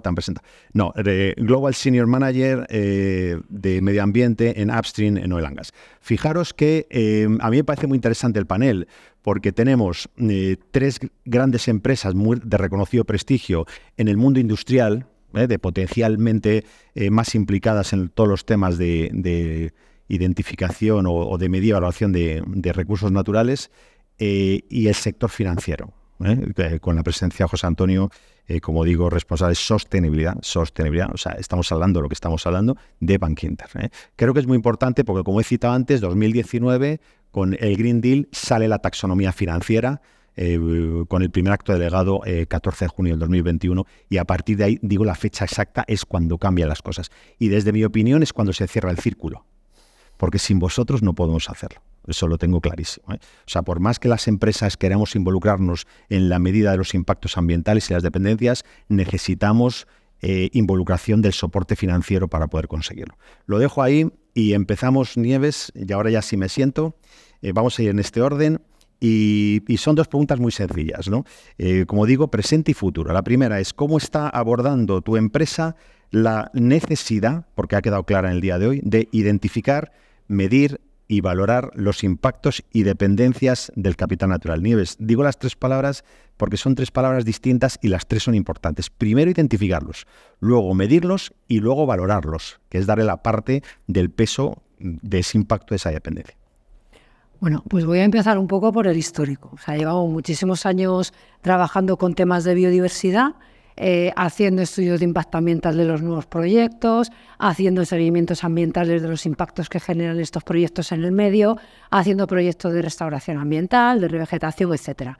O sea, llevamos muchísimos años trabajando con una óptica de impacto, impactos positivos, impactos negativos y además evaluados de una manera muy cualitativa, ¿no? Empezamos a oír hablar de capital natural y hace unos 6 años pues ya dijimos, oye, queremos empezar a probar esto, el capital natural, ¿no? Porque, bueno, pues conceptualmente tiene todo el sentido, pero lo queríamos aterrizar. Entonces, ahí hicimos un par de pilotos de capital natural. Uno nos ha ayudado a Acentúa para una central hidroeléctrica Volar que tenemos en Guadalajara y que es la cabeza de lo que es el trasvase Tajo Segura, y otra que lo conocerá bien Sagrario, en una restauración que hicimos de una mina a cielo abierto, el lago de Meirama, ¿no? Ahí probamos por primera vez capital natural, pasamos un poco de este enfoque cualitativo de impactos a pensar en dependencias, que yo os digo que yo no había pensado nunca, llevaba toda la vida con el tema de estudios de impacto ambiental, a empezar a evaluar dependencias y además hicimos una cosa muy interesante en los 2 proyectos que fue monetizar. Es decir, no quedarnos en decir si esto es alto, medio, bajo, compatible, moderado, severo, crítico, sino empezar a poner las cosas en euros, que al final es la unidad de medida que se utiliza en las empresas. ¿Y ahí qué vimos? Pues vimos primero que era súper potente, la verdad es que la metodología pues, nos encantó, los resultados nos gustaron mucho, vimos que el traducir en euros nos permitía trasladar una información mucho más fácil, porque al final en las empresas quien toma la decisión es un consejo de administración, un comité de dirección, que ya os digo yo que de biodiversidad algo sabrán, pero no mucho, y la biodiversidad es muy complicada de explicar, ¿no? Entonces, ir con una cifra en euros pues es una manera mucho más sencilla de facilitar una toma de decisiones que tenga en cuenta la naturaleza. Pero luego también vimos que el proceso era hipercomplejo, que no hay homogeneización, no hay metodologías homogeneizadas y de alguna manera bendecidas. Y luego también vimos que cuando teníamos los resultados, que en algunos casos eran alucinantes, o sea, creábamos del orden de más de 800 millones de euros de capital natural con una inversión 15 veces menor y lo presentábamos para arriba y les daba miedo decir, pero estos euros y estos aquí, no, son unos euros un poco virtuales, o sea, esto es, bueno, eso lo metimos en un cajón, o sea, fue un trabajazo, pero no lo supimos comunicar o no había madurez suficiente como para poder comunicarlo.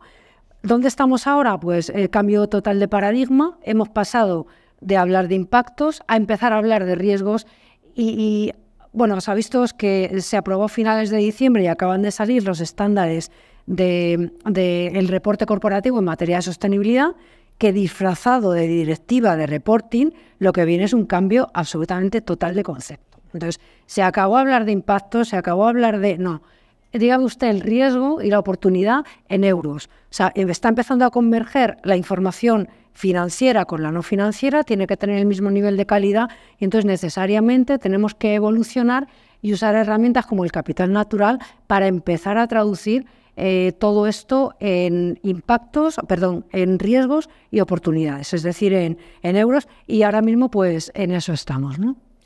Fíjate, Nieves, decías dependencias, estamos subrayando y hablabas el caso este de Volar, que no, yo para que nos entienda la audiencia, fíjense las dependencias que puede tener una central hidroeléctrica del recurso natural agua. Simplemente lo dejo a la reflexión, ¿no? Es decir, es el core, es el objeto del negocio, ¿no? Sin agua no hay turbinado y por lo tanto no hay electricidad, ¿no? Pues hicimos también un estudio de dependencias de un recurso natural que es el agua. Bueno, matizarlo. Nada, gracias, Nieves.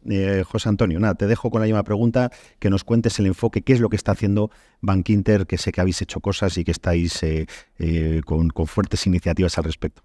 Muy bien, muchas gracias. Pues siguiendo un poco lo de Nieves, voy a contar un pequeño proyecto que hicimos hace ya casi 5 años y veo muchas caras aquí que estuvieron cuando lo presentamos. así como en el 2018 se nos acercó David, que le conocéis de antes, de Coaxa, y nos contó que se estaba lanzando una iniciativa dentro del Natural Capital Protocol para hacer una guía para el sector financiero.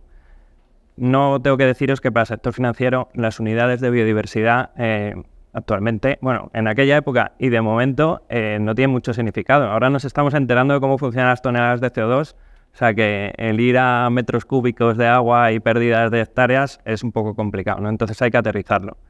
En aquel proyecto lo que hicimos fue, de forma, digamos, un poco manual, analizar la cartera que tiene el banco en cuanto a impactos y dependencias del capital natural, de manera que nos daba una primera idea, un código semafórico, ¿verdad, David?, de la exposición que tenía el banco a impactos y dependencias del capital natural. Nos costó mucho explicarlo, ¿no? Fue un proyecto muy bonito, lo explicamos a la sociedad y lo consideraron muy bien, pero dentro del banco, a la gente de riesgos y a la gente de negocio, es muy complicado hablarles de estos temas, ¿no? Entonces, actualmente lo que hemos hecho es, dentro del plan estratégico de sostenibilidad del banco, hemos incluido una de las líneas que es biodiversidad y capital natural. Entonces, lo que hemos hecho ha sido unirnos a un grupo de trabajo a nivel internacional donde estamos representadas ahora mismo en más de 120 entidades financieras, que se llama el Finance for Biodiversity Pledge. Y es un grupo de trabajo con una serie de objetivos que ha definido muy bien antes Marta en la mesa anterior, ¿no? El compartir experiencias entre empresas, el identificar cuáles son nuestros impactos, proponer objetivos y, muy importante, comunicarlos.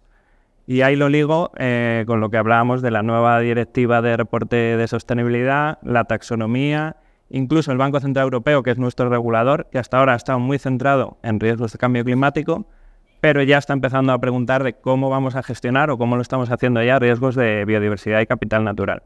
Entonces ahí es cuando entran ya los departamentos de riesgos y están tirando también de las áreas de sostenibilidad para que podamos aterrizar, ¿no?, los impactos ambientales, riesgos de capital natural a los procesos de gestión tradicionalmente de riesgos financieros, ¿no? Cómo esto afecta a los riesgos financieros tradicionales, ¿no?, al posible riesgo de crédito, etcétera. Entonces, en eso estamos actualmente. Fantástico. Fijaros una cosa, hemos hablado mucho esta mañana del TNFD. TNFD, hay veces que hay que releer los acrónimos, ¿no? Tax for Nature-Related Financial Disclosure. Lo digo en inglés, pero me centro en una palabra que es financial. Es decir, de lo que pretende el TNFD es que hagamos el puente y la interpretación al sector financiero del reporting sobre la afección en recurso natural. Recurso natural, cuidado, que voy a subrayar otra cosa antes de presentar a Pilar, ¿no?, porque la veo que es la panelista adecuada para darnos algún ejemplo de esto, ¿no? Cuando hablamos de naturaleza, no es lo mismo naturaleza que biodiversidad, que se confunde quizá de vez en cuando, ¿no? La naturaleza contempla los recursos naturales bióticos y los abióticos, los vivos y los no vivos, ¿eh? Es decir, una piedra es naturaleza.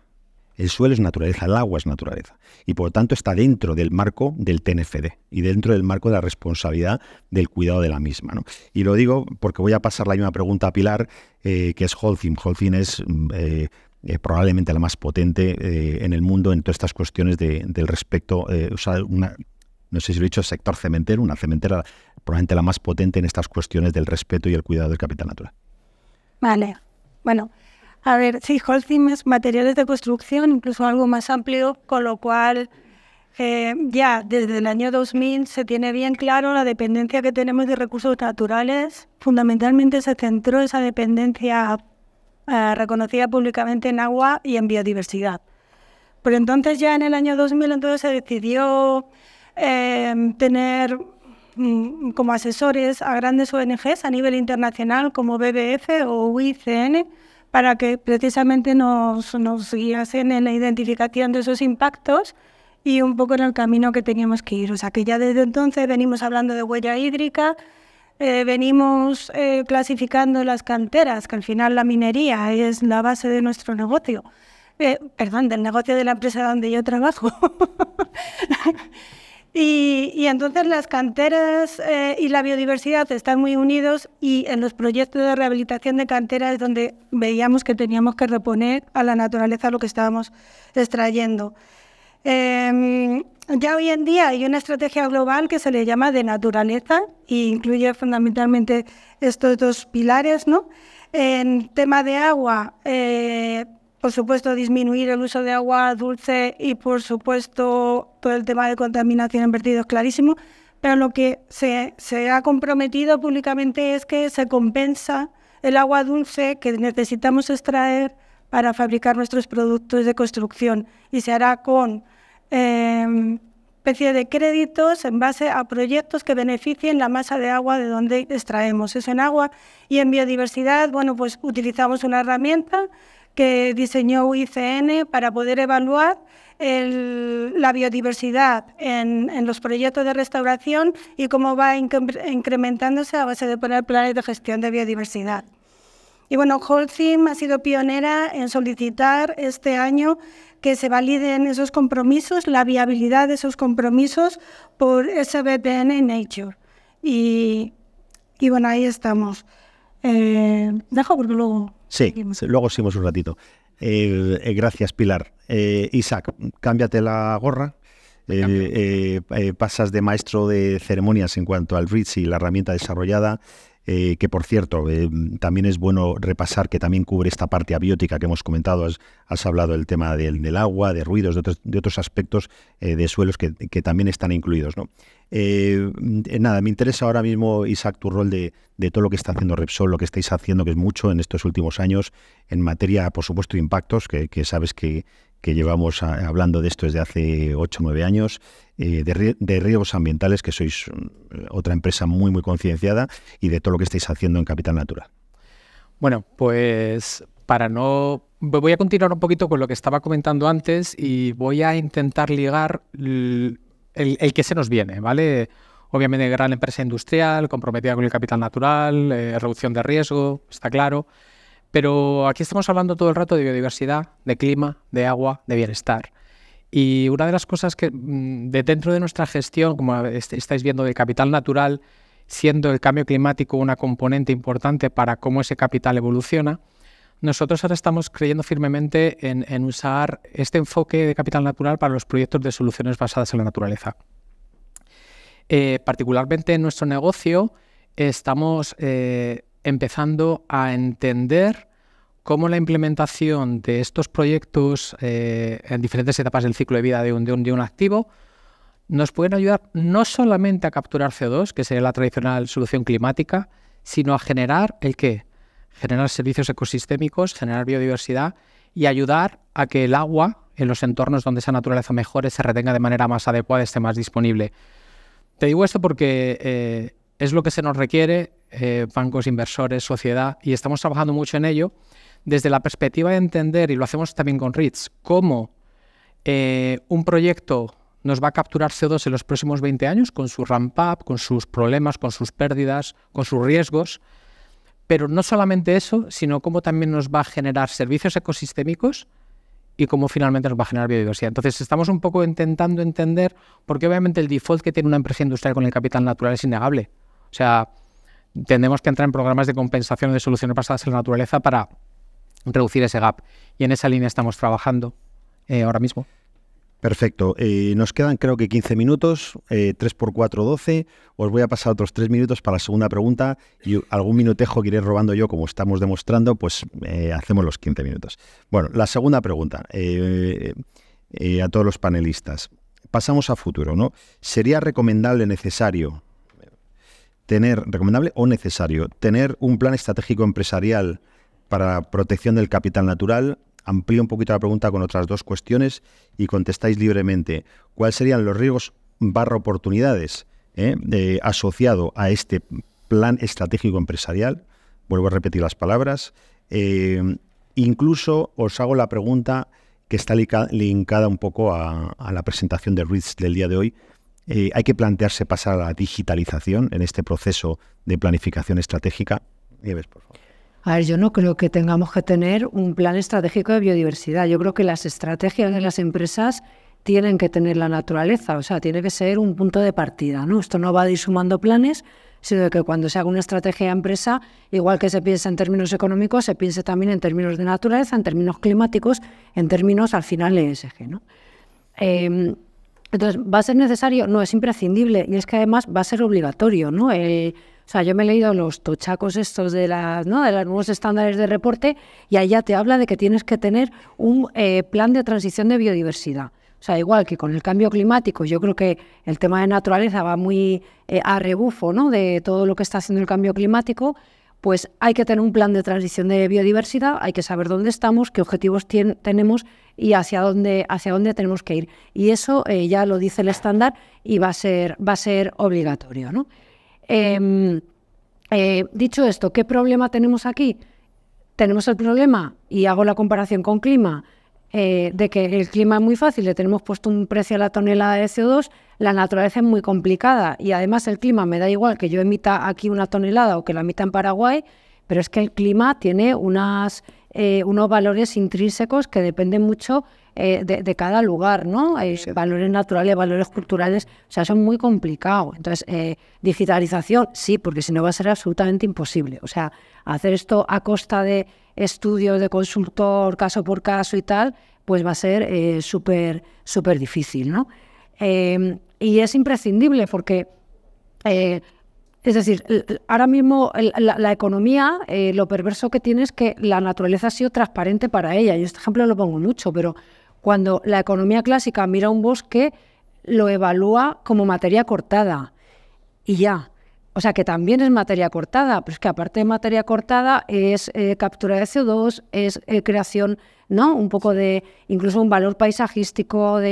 Entonces, tenemos un poco que hacer, que yo creo que todos estamos en lo mismo, ¿no? Hacer, usando la digitalización como palanca, conseguir evaluar estos riesgos, conseguir cuantificarlos, conseguir monetizarlos y de alguna manera que cuando ya la naturaleza hable el lenguaje de la empresa, se tenga en cuenta en todos los procesos estratégicos, desde la fijación de la estrategia, análisis de resultados, etcétera, etcétera.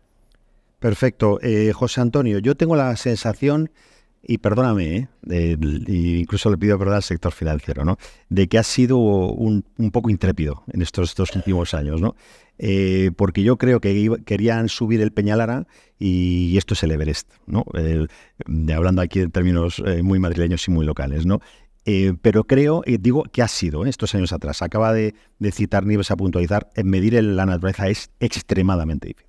Los que llevamos 30 años en esto, la cantidad de variables que tienes es enorme. Si eso le sumas a vuestra cartera de proyectos, que es enorme igualmente, creo que el trabajo es ingente si queremos llegar a algo que tenga sentido y que aporte valor, ¿no? Insisto, creo que ha sido estos años atrás un poquito casi de bostezar a este mundo despiertos de lo que es la naturaleza, pero creo que ahora están ocurriendo cosas distintas, ¿eh? Yo empiezo a sentir, sobre todo este último año, que el sector financiero se empieza a dar cuenta que esto es otra cosa, esto es otra liga y hay que afrontarla de otra manera. Totalmente de acuerdo. Hablabas, y también Nieves decía, de un plan estratégico puro, ¿no?, de capital natural. Yo estoy muy de acuerdo con ella, que tiene que estar integrado dentro del plan de la compañía.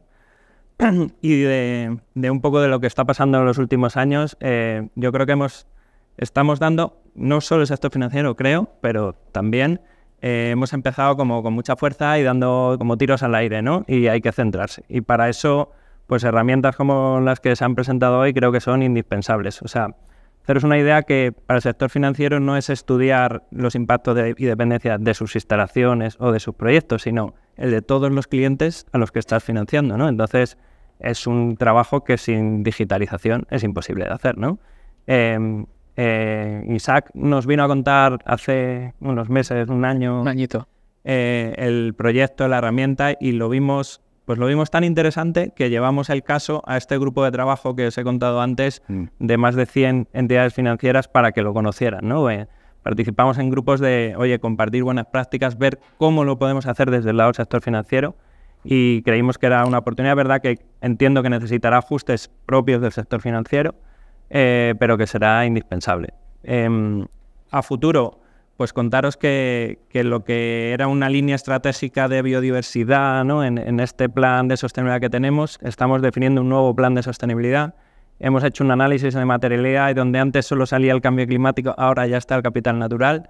O sea que tenemos que definir pues nuestra ambición, nuestros compromisos, y hablamos mucho en el sector financiero sobre todo de riesgos, pero también hay que hablar de oportunidades, ¿no? Porque al final la financiación de todos los proyectos que que conllevan la reducción de pérdida de biodiversidad o de capital natural, o sea, es una oportunidad de negocio también para el sector financiero, ¿no? Tenemos que estar ahí. Bueno, José Antonio, quiero que sepas que hoy me voy más contento, ¿eh? O sea, llegué un poco más tristón, me voy más contento porque me ilusiona mucho todo lo que has contado. Pilar, te cedo, ¿cómo veis el futuro respecto a todo lo que ya estáis haciendo, que es mucho, pero qué más? ¿Qué más pasos? ¿Cómo lo ves en Capital Natural? Vale, en digitalización. Bueno, el plan empresarial, como os he dicho antes, está ya totalmente interiorizado, naturaleza en sostenibilidad en la empresa, y lo que se está trabajando ahora es convertir esos riesgos en oportunidades. Como ya llevamos trabajando tiempo, realmente ya podemos enseñar muchos casos de espacios rehabilitados donde tocarlos, verlos, medirlos y que resaltan por su riqueza ecológica y contrastan con su entorno. O sea, eso, a base de venir trabajando, ya está materializado y se puede enseñar. Ya no es solo herramienta. En cuanto a herramientas, pues decir que nosotros hace como casi 10 años empezamos con Ecoaxa, con David, Jesús, una herramienta para poder medir los servicios ecosistémicos que se estaban generando en la rehabilitación, que estábamos generando en la rehabilitación de las canteras.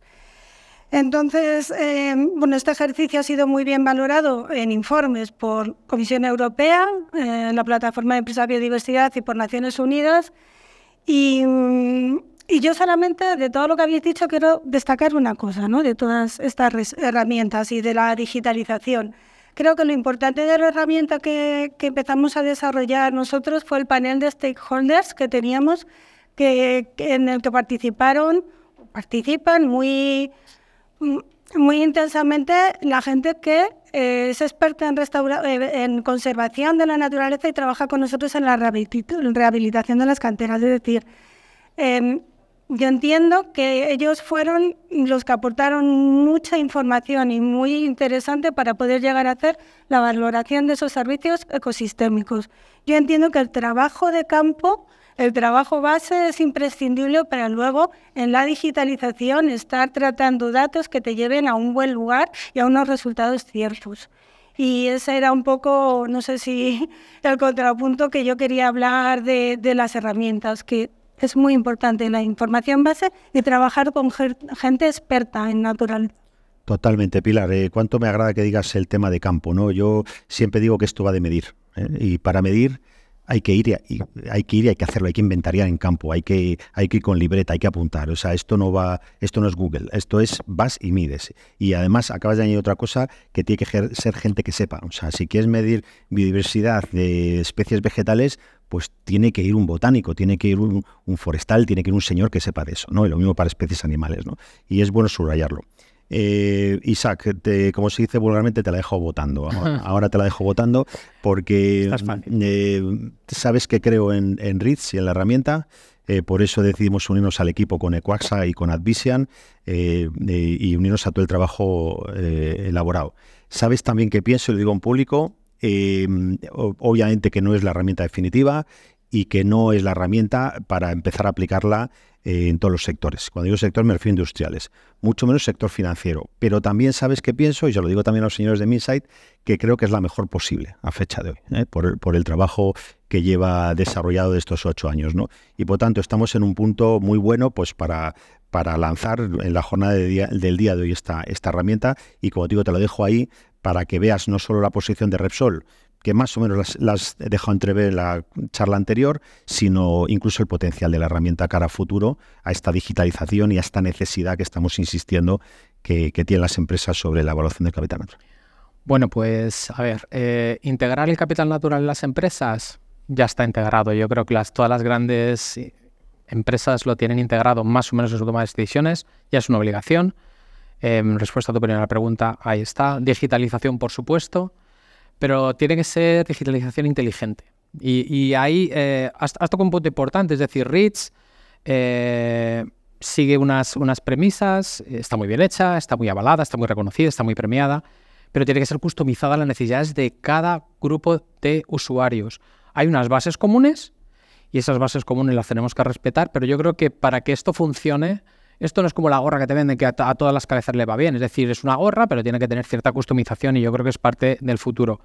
no solamente el TNFD. Me puedes preguntar, oye, ¿cómo usa Repsol REITs para la taxonomía? Pues tiene un uso, ¿no? Es el uso que le damos nosotros. Pero hay un tema que veo, no solamente la customización, sector financiero creo que es customizable, siguiendo el protocolo de capital natural del sector financiero, y creo que sería terriblemente útil, pero hay una parte que se nos ha olvidado, es que la gente que use las herramientas y las metodologías tiene que ser experta, y echo en falta cierta marco de verificación, estandarización, que ponga unas reglas del juego para los basics, y que luego cuando presentas algo sea reconocible para José Antonio Su. Cuando le llega un estudio hecho de Repsol, por ejemplo, a Bankinter, que diga, REITs, pero conforme a tal y tal y verificado por cuál. Entonces yo creo que eso ayudará mucho a acelerar esto y que no salgan estudios con números muy diferentes, porque en la mano del artista están los resultados. Y yo creo que es un poco el futuro. Bueno, pues lo dejamos aquí. Yo creo que hemos clavado... ¿no, Maribel? ¿Hemos clavado o no? Bueno, nada, muchas gracias a todos. Yo creo que nos queda claro, como decía antes también Fernando Rodríguez, esto ya no es una idea, esto ya es una necesidad. Estamos en el sitio y en el momento justo, no pasábamos por aquí, sino que estamos donde tenemos que estar, que es el momento de tomarnos en serio la identificación, medida, valoración y cuantificación del capital natural. Gracias a todos y espero que haya sido útil la reunión.